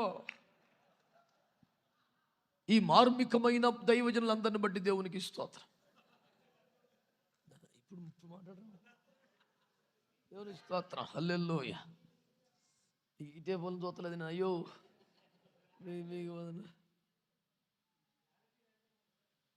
ఇకంతే మరి మనం చేసేది సురక్తం ఏం చేయం. దేవుని సంగమా, దేవుని సేవకులారా జాగ్రత్తగా వినండి. వాక్యం ఏమంటుంది? దాసిని దాని కుమారుని వెళ్ళగొట్టు. అబ్రాహాము గారికి పుట్టాడే, కానీ స్వతంత్రురాలికి పుట్టలేదు, దాసికి పుట్టాడు. నీ సేవే, నువ్వు చెప్పిన ప్రసంగమే, నువ్వు పెట్టిన పెట్టుబడే. అయితే తెలివిని బట్టో, జ్ఞానాన్ని బట్టో, ఆవేశాన్ని బట్టో, ఉద్రేకాన్ని బట్టో నువ్వు సంపాదించుకున్న వ్యక్తి అయితే వాడు రాడు నడిపింపులోకి. గుర్తుపెట్టుకో, వాడు ఆత్మను పుట్టిన వాడైతే, వాడు ఆత్మను బట్టి పుట్టిన వాడైతే, దైవికముగా అనుగ్రహించబడ్డ వాడైతే, నీ తెలివికి, మోటివేషన్ స్పీచ్కి, బెదరగొట్టిన ప్రసంగానికి రాత్రి చచ్చిపోతావని బెదరగొట్టి ముంచేసినోడు. బాప్టిజం ఇవ్వాలంటే ఇంకొక 5 వేలు నీ దగ్గర బెదరగొడుతుంది తప్ప. నువ్వు ఇంటికి వెళుతున్న దారిలో చచ్చిపోవచ్చు, అన్నం తింటుకుండా చచ్చిపోవచ్చు, అసలు నీ ఇల్లు నీ మీద కూలిపోవచ్చు. ఏ రకమైన బెదిరింపులు బెదిరించి అప్పుడు అంటాడు, నన్ను ఏం చేయమంటావు? బాప్టిజం ముందు 490 అయ్యారు, ఇంకో 10 అయితే 500 అవుతారు. పొందురా నీ లెక్కలు మండిపో, నాన్న ఎందుకు బెదరగొడుతున్నావు? ఆడుకు మారు మనసు కానీ, పశ్చాత్తాపం కానీ, దిగులు కానీ ఏమీ లేదు. ఎందుకు అలాగే ఇంకా జీవితం మీద ఆశలు పోయినాయి. సంపేతాడు ఎలాగీడు, ఇంకెందుకు ఇలాగే చచ్చిపోతాం. నువ్వు దేవుని కొరకు సాక్షిగా జీవిస్తావు, నువ్వు ఆత్మలను సంపాదిస్తావు, నువ్వు దేవుని రాజ్యానికి ఉపయోగపడతావు, నువ్వు సహకారం అవుతావు, ఆలయంలో స్తంభం అవుతావు. అయ్యంలో నువ్వు చచ్చిపోతావు.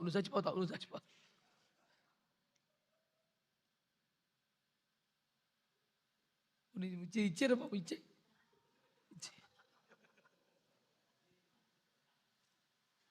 ఆ రకంగా అన్ని లైన్లో పెట్టావు. వాడు శరీరంను బట్టి పుట్టినవాడు. అసలు ఆ మాటకు అది కాదు వ్యాఖ్యానం. సర్లే నీ వ్యాఖ్యానం, ఈ మాట కూడా ఇను, రాసుకొచ్చావు పెద్ద వ్యాఖ్యానం. పరిశుద్ధాత్మ దేవుడు ఎందుకు ఈ మాట చెప్తున్నాడు విను మంచిగా. జ్ఞానమును బట్టి కానీ, తెలివిని బట్టి కానీ, వాక్చాతుర్యమును బట్టి కానీ, అనుభవమును బట్టి కానీ ఏదో విధమైన భావోద్రేక పూరితమైనటువంటి నడిపింపులోనికి లాగుట వలన కానీ ఒకరిని కన్నా అది చెట్టవడరా బాబు. కులాన్ని బట్టో మతాన్ని బట్టో ఇదని మనోలం ఇది వచ్చాయి, వచ్చాయి, అదేం పోగు చేతరా. నువ్వు ఒకరిని పట్టుకొని మనోడు అంటాం కాదు, యేసుబాబు నిన్ను పట్టుకొని నీడు మనోడు అనాలా. అది క్వాలిటీ. దేవునికి స్తోత్రం అనండి. ఆడెవడో నీ నామాన్ని పడతాడే, వెళ్ళరా, ఎవరు పడతాడు, ఛాన్స్ ఉండదులే, మనోడే ఉన్నాయి ఆయన చెప్పాలి. మీకు రెఫరెన్స్ ఎందుకు చెప్పడం, మీకు ఎందుకు తెలుసు కానీ చెప్తలేదు.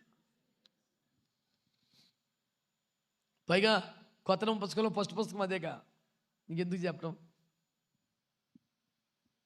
స్తోత్రం చెప్పరా. మొత్తం వరుస లెక్క అయితే 38. దేవుని స్తోత్రం. అవునా, మొత్తం ఎన్ని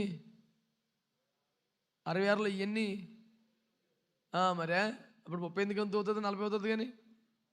స్తోత్రం చెప్పండి. మాకు ఒకడు ఉన్నాడు 2 నాలుగు ఎంత అంటే నన్ను కంగారు పెట్టుకో, 2 1 2 2 2 3 4 గబుక్క 2 5 అంటే చెప్పడం ఆగో, కంగారు పెట్టుకో, 2 1 2 ఆడికి ప్రతిసారి ఫస్ట్ నుంచి రావాల్సిందే. అన్ని మిట్లు లెక్కటంటే ఎప్పటికీ లెక్క తేమలదాం, ఆడు ఎప్పటికప్పుడు దిగిపోయి ఎక్కుతాడు. స్తోత్రం హల్లెలూయా. మనోడని ఎవరు చెప్పాలండి? దేవునికి స్తోత్రం కలుగునగా. నువ్వు రాజకీయ పార్టీని బట్టో, కులాన్ని బట్టో, మతాన్ని బట్టో, ఒక డినామినేషన్ బట్టో. మనం కువైట్ వెళ్తే ఒక బిడ్డ తగిలే, కురగడ తగిలాడు నాకు.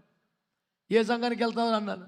మా ఊర్లో పెద్ద కూడా ఉంటుంది కదండి, అదే కూడా ఇక్కడ పెట్టారు, అందులోకి వెళ్ళిపోతున్నాడు. వాళ్ళ ఊర్లో ఒక గుడి ఉందంట, ఇప్పుడు అంతకన్నా ఎక్కువ చెప్పకూడదు కదా.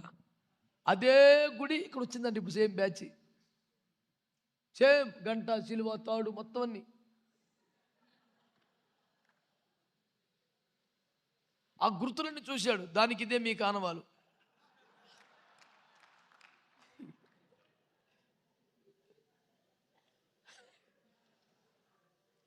బయట సిలువ ఉంది, గంట ఉంది, లోపల కొద్ది తాడు కనపడింది, అన్ని కనపడ్డాయి.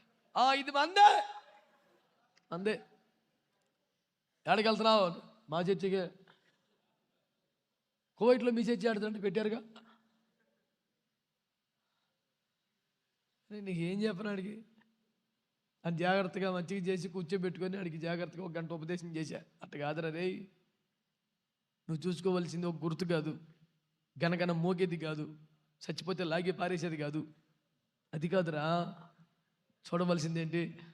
స్తోత్రం చెప్పండి. మందల అడుగు జాడలు ఉన్నాయా లేవా చూసుకో. దెబ్బతినేస్తావు లేకపోతే. దేవునికి స్తోత్రం కలుగునగా. ఆ అమ్మాల గారు కొని వెళ్ళిపోయి కూర్చుంది నామగారి చర్చిలో. లాస్ట్లో ఎడుతుంది, జతగాంట్ల మందులో నేను ఎందుకు కూర్చుండవలేను. నేను రాశాను రన్నింగ్ నోట్స్లో, నేను రాసిన సార్ నేను ఎవడు కూర్చోమన్నాడు రాశాను. నేను జతగాంట్ల మందులో ముసుగు వేసుకున్న దానిని నేను ఎందుకు కూర్చుండవలను అని రాసింది కదా. రన్నింగ్ నోట్స్లో దాని కింద నేను రాశాను, నేను ఎవడు కూర్చోమన్నాడు అని. పిచ్చితల్లి ముందు చూసుకోవద్దా? సేమ్ ఇదే పుస్తకం, ఇదే పాటల పుస్తకం కనబడి వెళ్ళిపోయావు. మన పుస్తకమే అంటే లోపలికి వెళ్ళాక అసలు రాకడ తెలుస్తలేదు, ఎత్తబడే బలం తెలుస్తలేదు, అసలు ఏం తెలుస్తలేదు.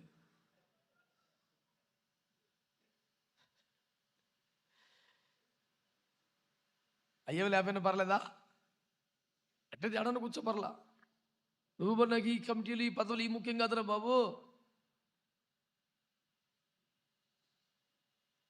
మొన్న ఒక ఆయన రిటైర్డ్ అయిపోయాడంట. రిటైర్డ్ అయిపోతే ఆయన గురించి చెప్తున్నారు, మరి వారు పొలాని సంవత్సరం నుండి పొలాని సంవత్సరం వరకు విలువైన సేవలు అందించారు అంటే. నేనన్నా ఏంటయ్యా అని అడిగా. ట్రెజరీగా ఉన్నాడంట. ట్రెజరీగా ఉన్నప్పుడు మీరు చేసిన విలువైన సేవలు ఏంటి అన్నాను. చర్చి ఎక్స్టెన్షన్ అంతా మా హయాంలోనే జరిగింది అన్నాను. లెక్కలన్నీ కట్టుకొని అన్నాను. సాధ్యమైనంత వరకు అరిగిపోయింది. అది లెక్క. తిన్నకాడికి అరిగిపోయింది. ఇంజిన్ గొప్పదే. పిష్టి మాటలు మాట్లాడబాకు. కడుపులో దేవుని భయ వేడవాలి. పనికి మళ్ళీ పని. మారుబడి సొంత వాళ్ళు బట్టికి స్తోత్రం చెప్పండి. దేవునికి స్తోత్రం కలుగునుగాక. శరీరమును బట్టి పుట్టినవాడు, హలో, కులమనో మతమనో రాజకీయమనో ఇంకోటనో ఆచారమును బట్టో నువ్వు సంపాదించుకొని మా చర్చి వాడే గుడ్ బిలీవర్ అని ఒక లైన్లో పెడితే నువ్వు అవదు నాన్న. దేవుని ఆత్మ కార్యం వలన, దేవుని ఆత్మ దర్శించడం వలన, దేవుని ఆత్మ మాట్లాడటం వలన, దేవుని ఆత్మ ఒప్పింపజేయటం వలన, ఆమేన్ ఆమేన్, దేవుని ఆత్మ ఆకర్షించటం వలన, దేవుని ఆత్మ అతన్ని మార్చుకొనుట వలన, ఒకడు నీటి మూలముగా ఆత్మ మూలముగా మరలా జన్మించాడా, శభాష్, ఆడు వారసుడు అవుతాడు. ఇది ఒక వ్యాఖ్యానం, అట్లా మనసులో పెట్టుకో. రెండోది, వీడు శరీరమును బట్టి పుట్టాడా ఆత్మను బట్టి పుట్టాడా అన్న మాట మీద మనం మాట్లాడేవి ఇప్పుడు దాకా. అది అలాగే పెట్టుకొని రెండో వ్యాఖ్యానం వినండి. అదేమిటంటే,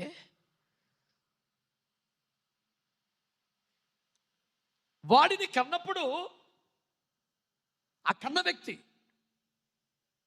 ఆ సంఘ కాపరి, ఆ సువార్థికుడు, ఆ దైవజనుడు నువ్వే నేనే. హలో, విన్నారా అయ్యగారుల మాట? వాడిని కనేటప్పుడు వీడికి నేనే సువార్త చెప్పాను, నేనే బాప్తిసం ఇచ్చాను, కన్నావుగా. ఆ కనేటప్పుడు చాలా భయం, బాధ, దుఃఖం ఉండి చెప్తున్నాను ఈ మాట మీకు. ఆ కనేటప్పుడు నువ్వు దాసివా స్వతంత్రురాలివా? చాలా కష్టమైన మాట. నువ్వు సువార్త చెప్పిన మాట నిజమే, నువ్వు వాక్యాన్ని విడమర్చి ఏ మాటల వలన రక్షణ పొందవలెనో ఆ మాటలు చెప్పిన మాట నిజమే. నీవు ప్రకటించిన సువార్త వలనే వారు ప్రభుని అంగీకరించి మారు మనసు బాప్తిసం పొందిన మాట నిజమే. ఇదంతా నీ సేవ ఫలం నిజమే. కానీ ఆ విధముగా నువ్వు పరిచయం చేస్తున్నప్పుడు నువ్వు దాసివా స్వతంత్రురాలివా? అంటే ఒక శరీరాశకో, ఒక నేత్రాశకో, ఒక ధనాపేక్షకో లొంగిపోయినటువంటి వ్యక్తివి. నువ్వు స్వతంత్రుడు కాదు, నువ్వు ఆత్మలో బంధించబడ్డవాడివి, నువ్వు దాస్యములో ఉన్నావు. పాపము చేయవాడు పాపానికి, నువ్వు డబ్బుకు దాస్యమైపోతే, స్త్రీకో పురుషుడిగా దాస్యమైపోతే, ఘనతకో పేరు ప్రఖ్యాతులకో దాస్యమైపోతే, ఏదో ఒక బలహీనత దాసత్వంలో నువ్వు ఉండి దాసి కుమారుడు ఆడిగాదా దాసిని దాన్ని కుమారుని వెళ్ళగొట్టు. నీకు కూడా ఉండదు ఛాన్స్. నేనైనా పెద్ద గొప్ప కాదు, తన్ని అవతల మరేస్తాడు. నేనే పెద్ద లెక్కే ఉందే. తన పోలికలు స్వరూపాలు చేసుకొని తన ఆత్మను పెట్టి తన మహిమతో కప్పిన ఆదామనే వరం బయటగా అన్నాడు. తేడా అవుతేనే ఎవడెక్కువ ఏరుకొని అభిషేకించుకున్నాడు సౌలు పా అన్నాడు, ఏరుకొని పుట్టించుకున్నాడు శాంసన్ని పోరా అన్నాడు. తేడా వస్తే సంఘములోంచి సేవలోంచి బలమైన వారు, సహకారమైన వారు తొలగిపోయినప్పుడు గుండె పొగులుద్ది. ఈ పిల్లర్స్ లాంటి వాళ్ళు వెళ్ళిపోతే, బలమైన వారు వెళ్ళిపోతే ఎట్లా అనిపిస్తుంది? మీకు ఎప్పుడు అనిపించలేదేమో. నేను అట్లా గాయపడిన వ్యక్తిని సేవలో పిచ్చోళ్ళగా ఏడ్చాను. నేను నా భార్య, అయ్యో ప్రభా, ఇన్ని సంవత్సరాలు కష్టపడ్డాం వీళ్ళ కోసం, ఎందుకు ఇట్లా అయిపోయింది? ఇలాంటి వాళ్ళు లేకపోతే ఇంక సేవ ఉంటుందయ్యా. అలాంటి ఒక దుఃఖ గడియలో ప్రభు నాకు చెప్పిన మాట, ఆదాము తోటలోంచి బయటికి వెళ్ళిపోయినా జీవవృక్ష ఫలము దాచబడింది, కాపాడబడింది. ఎందుకంటే దానికి యోగ్యులు వస్తారు, కాపాడబడతారు. నీకేం టెన్షన్ లేదు. ఆదామే పోతే పరదైసునల్దే తొలి మానవాళి రాలిన పుష్పములైరి. అందుకే నేను సేవ చేస్తాను. అయినా ప్రభువ క్రీస్తును బండపై నన్ను నిలిపి కాపాడుమా, పునాదులు పాడైపోయిన. ఎంత కమ్మని పాట! రాత్రి ఉండాలి, ఒక ప్రత్యక్షత ఉండాలి పాటకి. ఇన్ని పదాలు పోగేసుకొచ్చి గుద్దిపారి జనాల మీద సావగొడతాం కాదు, పనికి మళ్ళీ సౌండ్ ఒకటి పెట్టి. ఏముండదు. ఎంతైంది మీ పాటకి? ఎంత అయింది అంటే 50,000, 5 లక్షల లక్షణమేది. అందులో లక్షణమేది? లక్షల కుమ్మరించేసావు. లక్ష్యమును చేరకపోతే, ఆ కక్ష ఎక్కకపోతే అసలు లక్ష్యం లేనట్టు. లచ్చలు ఎందుకురా? ఒక్కడున్నాడు ఈ డైలాగ్ సప్పలు కొట్టినాడు, ఆయన పేరే విక్రయిస్తున్నది. ఇదంతా అభిమాన సంఘాలు, సానుభూతి బ్యాచ్ ఇది. నాకంటే ఉండదు. చెగ్గొడ తన ఏసు రక్తం వేచి అని ఒకడు అడిగాను, అన్నా మీ మీద కఠినమైన విమర్శలు, చాలా కఠినమైన మాటలు వస్తున్నాయి, మీకు ఎలా ఉంటుంది అన్న అన్నాడు. ఎలా ఉంటుంది? మంచి హ్యాపీగా ఉంటుందా? ఆడు ప్రశ్న కాకపోతే తల తక్కువడు. నేను చెప్పిన ఆన్సర్ ఏంటి మీరు ఆశ్చర్యపోతారు. న్యాయమే అనిపిస్తుందిరా అన్నాను. న్యాయమా? ఆడు మరి కొన్ని అబద్ధాలు, వాడు చెప్పిన ఆరోపణ నిజమంట్లా, విమర్శింపబడటం న్యాయమే అంటున్నానన్న. అంటే ఏంటే అన్నాడు. నేను చేసే పని అదే కదరా, విత్తింది కోసుకుంటాను, టెన్షన్ పడకని చెప్పాను. ఆడికి గంటకని అర్థం లేదు. అడిగి అసలు నువ్వు ఇప్పుడు ఎప్పుడు డబ్బులు ఆశపడలేదు కదా, ఆడు డబ్బులు తీసుకున్నావు మాట్లాడు. వాడు ఆరోపణ సత్యమా అసత్యమా తర్వాత, ఇంత కష్టపడుకొని నేను ఎందుకు విమర్శించబడుతున్నాను అంటే, వెలుపటి వారి జోలికి వెళ్ళిన లోపటి వారికి విమర్శింపవలను కదా అన్న వాక్యాన్ని పట్టుకొని లోపల నేకెత్తున్నాను కదా. మరి ఏమని వదులుతున్నాను? పేరెట్టను, సిద్ధాంతం, వ్యక్తులతో నాకు ఎప్పుడు ఇబ్బంది లేదు. ఎవరు మొన్న ఒకడు అన్నాడు, అన్న నువ్వు మొన్న ఆయన విమర్శించావు, ఎదురెత్తి బాగానే మాట్లాడుతున్నావు అన్నాడు. నేను అన్నాను, ఇలాంటి బుర్ర బుద్ధి లేని యూజ్లెస్ ఫెయిల్ వల్లనే సమస్యలు వచ్చినాయి అన్నాను. అదట నేను ఆయన్ని ఎప్పుడు విమర్శించాను? ఆయన ఇచ్చిన బాప్టిజం తప్పు అన్నాను. నేను ఆయన తప్పు అనలేదే. నీకు ఇదైతే ఇదే, అదైతే ఇదే అన్నాడు. తొట్టి కట్టాడు, పక్కన చెంపెట్టాడు. ఇది కావాలంటే చిలకరింపు, కావాలంటే ముంచి, నీకేది కావాలన్నాడు. తప్పు అన్నాను. తప్ప? తప్పును తప్పనడం తప్పు, ఒప్పును ఒప్పనడం తప్పు, అసలు మాట్లాడటమే తప్పు, బతకడమే తప్పు. ఎందుకని? ఆడు ఒకడే ఒప్పునుకున్నాడు కాబట్టి. పెద్ద తప్పు అది. దేవునికి స్తోత్రం, మీ అందరికి వందనాలు. ఏమన్నా నా బాధ అర్థమవుతుందంటారా? నేను అందరినీ పొగుడుతా, అందరినీ సవరది ఎత్తా, అందరికీ పౌడర్ ఎత్తా ఉండేవాడితో నాకు అదే పౌడర్ వస్తుంది. నేను ఏ చేస్తున్నాను కాబట్టి తప్పదు. రాయిని పొర్లించి వాడి పేద మీదకి వస్తుంది. అది సిద్ధాంతం. అది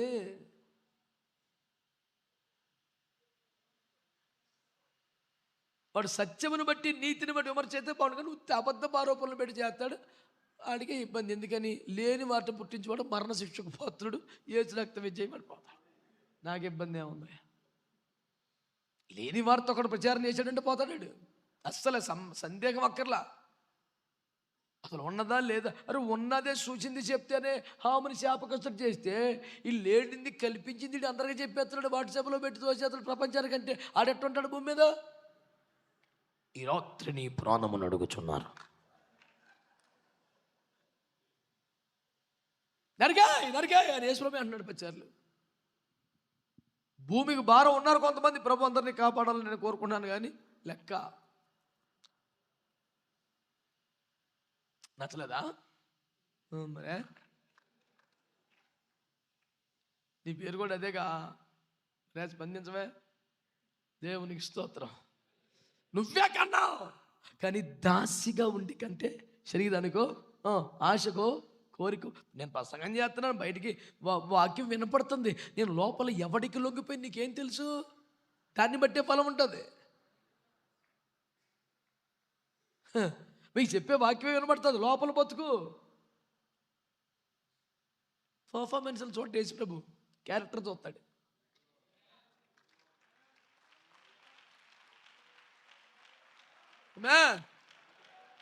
హల్లెలూయా.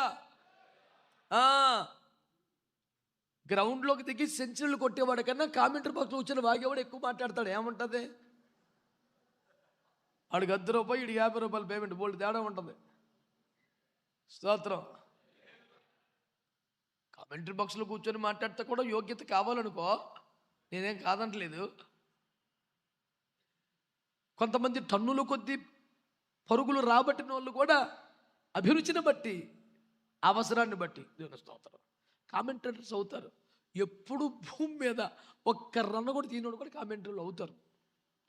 ఇంగ్లీష్లో ఉన్న దమ్మును బట్టి, క్రికెట్ నాలెడ్జ్ని బట్టి, ఎక్స్పీరియన్స్ ఏమి లేకుండానే మరి అయ్యి ఉన్నాయి ప్లాస్టిక్. దేవునికి స్తోత్రం. జీవం లేదు. హలో, సోఫియా అంటే ఎవరో మరమనిషి వచ్చింది కొత్తగా, చూసారా? రోబో. అది మాట్లాడుతుంది తిరిగి. చెప్పిన పనులు చేసే రోబోట్లు ఎప్పటి నుంచి ఉన్నాయి. సొంతంగా ఆలోచించి మాట్లాడే రోబో వచ్చింది ఇప్పుడు. ఆర్టిఫిషియల్ ఇంజనీరింగ్లో పై చదివి జర్మనీలో ఒక చర్చిలో రోబోతో వర్షిప్ చేయించారంట. లేటెస్ట్ న్యూస్ కాదు, చూసారా వార్తలు? వావ్ అని ఎంతమంది అన్నారు అనిపించింది నాకు. పిష్టి మానవులారా, ఆరాధన నువ్వు చెయ్యాలరా సన్నాసి అని తెలివితేటలు పడి బొమ్మతో చెప్పింతావు ఆరాధన. మరి నువ్వేం చేస్తావు? నా బొమ్మ బాగా చేస్తుందా లేదా ఆరాధన చూస్తావా? నీ ఇంకా యేసుప్రభు చూస్తున్నాడు రా సన్నాసి అని. పనికి మళ్ళీ పనులు చేస్తున్న పనికి మళ్ళీ పనులు. మారు మనసు పోతావు. ఇటు ఒక రోబోట్ను తయారు చేసి దాంతో వర్షం చెప్పిస్తాడంట చర్చిలో. నేను ప్రార్థన చేశాను చూసి, జర్మనీ కార్లు బాగా ప్రసిద్ధి అయినాయి ప్రభా, ఈ రోబోట్ మాత్రం ప్రసిద్ధి అవ్వకూడదు నాయనా. నాశనం చేశాను, ప్రార్థన చేశాను. కడుపు మండిపోతుంది మరి. మొన్న అదే వచ్చేదిలో బాగానే మాట్లాడుతావు, మధ్యలో ఒక బుక్ నరిచేస్తుంటాం అన్నాడు. మరి అరవద్దా?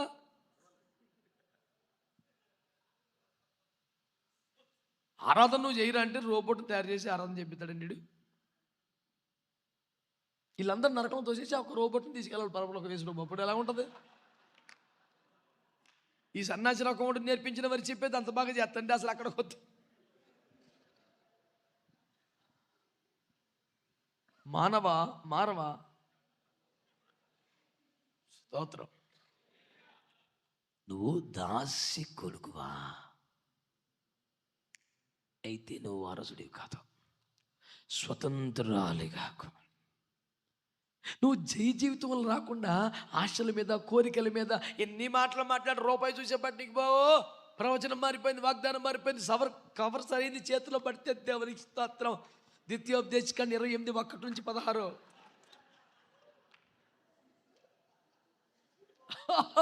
అది ఉత్తిదే, కవర్ ఏమి లేదనుకో, ప్రభా దేవించు సురపరచడం వెళ్ళగా ఓ ఇంకా సేపు ఎన్ని నువ్వు ఇచ్చిన అందాక చేస్తావు వెళ్ళు.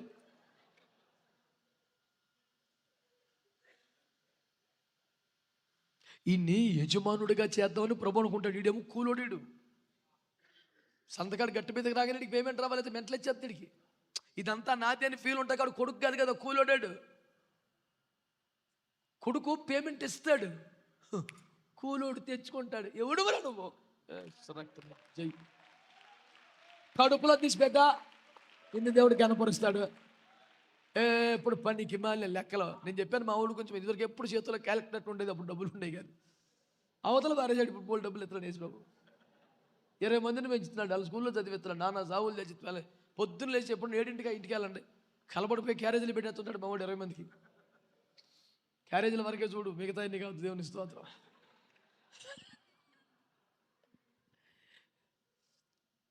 ఆయనకి తెలుసు. దేవుని స్తోత్రం. హల్లెలూయా. కాబట్టి నేను అనేది ఏంటంటే, శరీరమును బట్టి కనిన వారా నీ సంఘంలో ఉన్నవాళ్ళు పనిచేయరు. వాళ్ళు అప్పటికప్పటికే అర్ధాంతరం. నీకు 2 3 ఆత్మను బట్టి కన్నా వాళ్ళు అనుకో, అటు వారసుడు అవుతాడు. వారసుడెవడు? స్తోత్రం చెప్పండి. వారసుడెవడు? కుమారుడైతే వారసుడు. ఫస్ట్ పాయింట్ అది. 2వ పాయింట్, ఆత్మను బట్టిన కుమారుడైతేనే వారసుడు. గతంలో విలేకరిగా పనిచేసావా? ఇటు చూసి అటు రాసేస్తున్నావు. అమ్మా మురిసిపోతున్నావు చూడ. దేవుని స్తోత్రం. వినండి, ఇంకొకటి ఉంది. గడియారం చూడబాక, నన్ను చూడు. నిశ్చయముగా నీ కడుపు నింపబడును. దేవుని స్తోత్రం. హల్లెలూయా. గలతీ పత్రిక 4:1 1 కోటి రూపాయలు. మరియు నేను చెప్పున్నది ఏమనగా, చెప్పండి సార్. వారసుడు అన్నిటికీ కర్తయ్య ఉన్నను, బాలుడై ఉన్నంత కాలము అతనికి నీ దాసునికి ఏ భేదమును లేదు.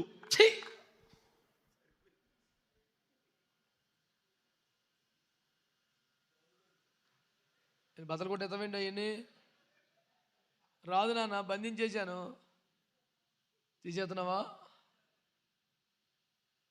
ప్రభు నిన్ను కాపాడును గాక. దేవునికి స్తోత్రం. ఇంకొక నాన్న ఒక 5 నిమిషాలు వచ్చి పంపించేస్తానులే. దేవునికి స్తోత్రం చెప్పు.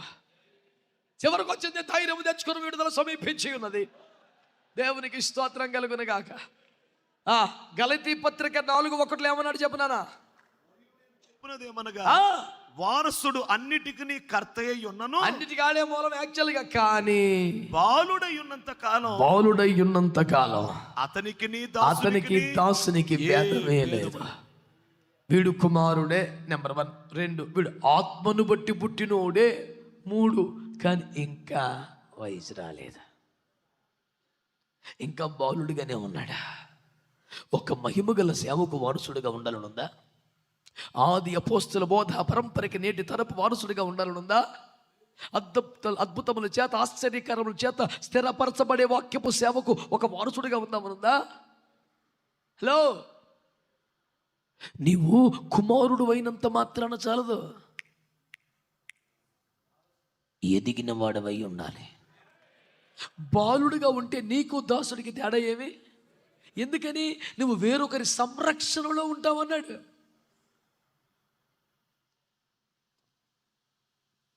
కడుపులోదంతా చెప్పుకుంటే టైం సరిపోదు. ఇప్పుడు ఆలోచన చేయండి. అంటే నువ్వు సరైన ఎదుగుదలలోకి రాకపోతే, సరైన పరిపక్వతలోకి రాకపోతే, ఇంకా మొదటి మూలపాడు దగ్గరలే ఉంటాయి. ఇంకా స్వస్థతలు, ఆశీర్వాదాలు, ఇంకా కిస్మిసు. సంవత్సరం అంతట్లో ఈ సంఘం యాక్టివ్గా ఉండేది కిస్మిస్కే. సంవత్సరం మొత్తం మీద కన్నీరు కాచేది గుడ్డిపేటకే. ఈ ఎడ్జి ఆ ఎడ్జి మధ్యలో ఏముండదు.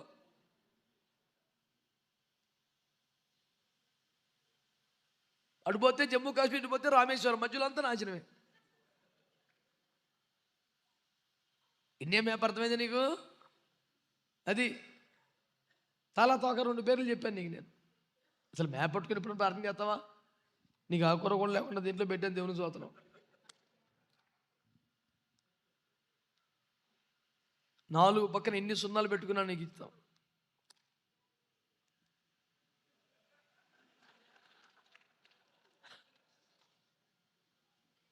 ఆ పాటి సమర్పణ లేదా?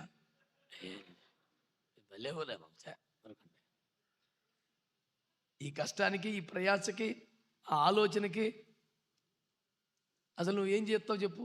ఆలోచించి తీర్మాడికి భోంచేస్తా.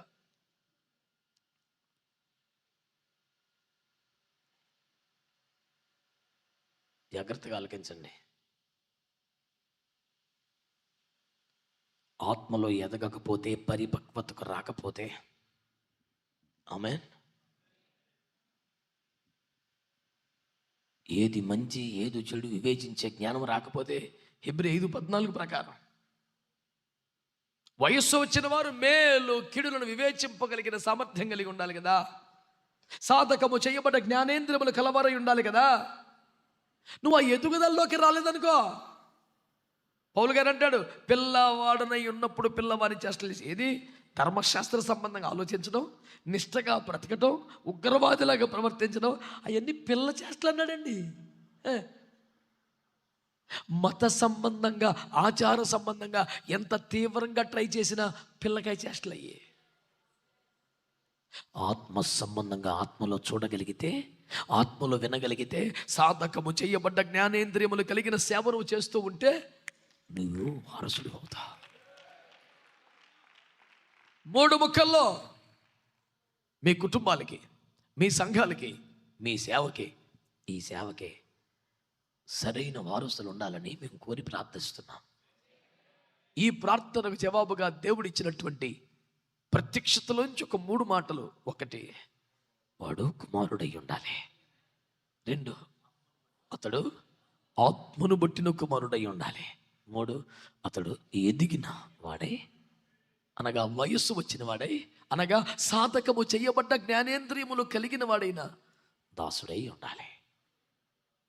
ఈ 3 అర్హతల్లో మనందరం ఉంటే తాళపు చెవులు గుర్తు ఎవరికి వస్తుందో, ఆ చోటు ఎవరి చేత పోడ్చబడుతుందో, ఆ క్షణాన ఎవరు నిలబెట్టబడతారో అందరము సిద్ధపడదాం, అందరము యోగ్యపడదాం, అందరము కుమారులమవుతాం, వారసులంగా బ్రతుకుదాం. మనల్ని, మన కుటుంబాల్ని, మన సంఘాల్ని దేవుడు ఈ విషయంలో ఆశీర్వదించునుగాక. ఈ పగలు దేవుని వాక్యం చేత సవాలు చేపడ్డవారు, ఒక తీర్మానములోనికి రాగలిగిన వారు, ఎక్కడ వాళ్ళు అక్కడే ఒక సమర్పణ ప్రార్థనలోకి రండి, ఒక సమర్పణ ప్రార్థనలోకి రండి. నిశ్చయంగా దేవుని నిన్ను దర్శించి ఒక బలమైన కార్యం చేయబోతున్నాడు. ప్రార్థన.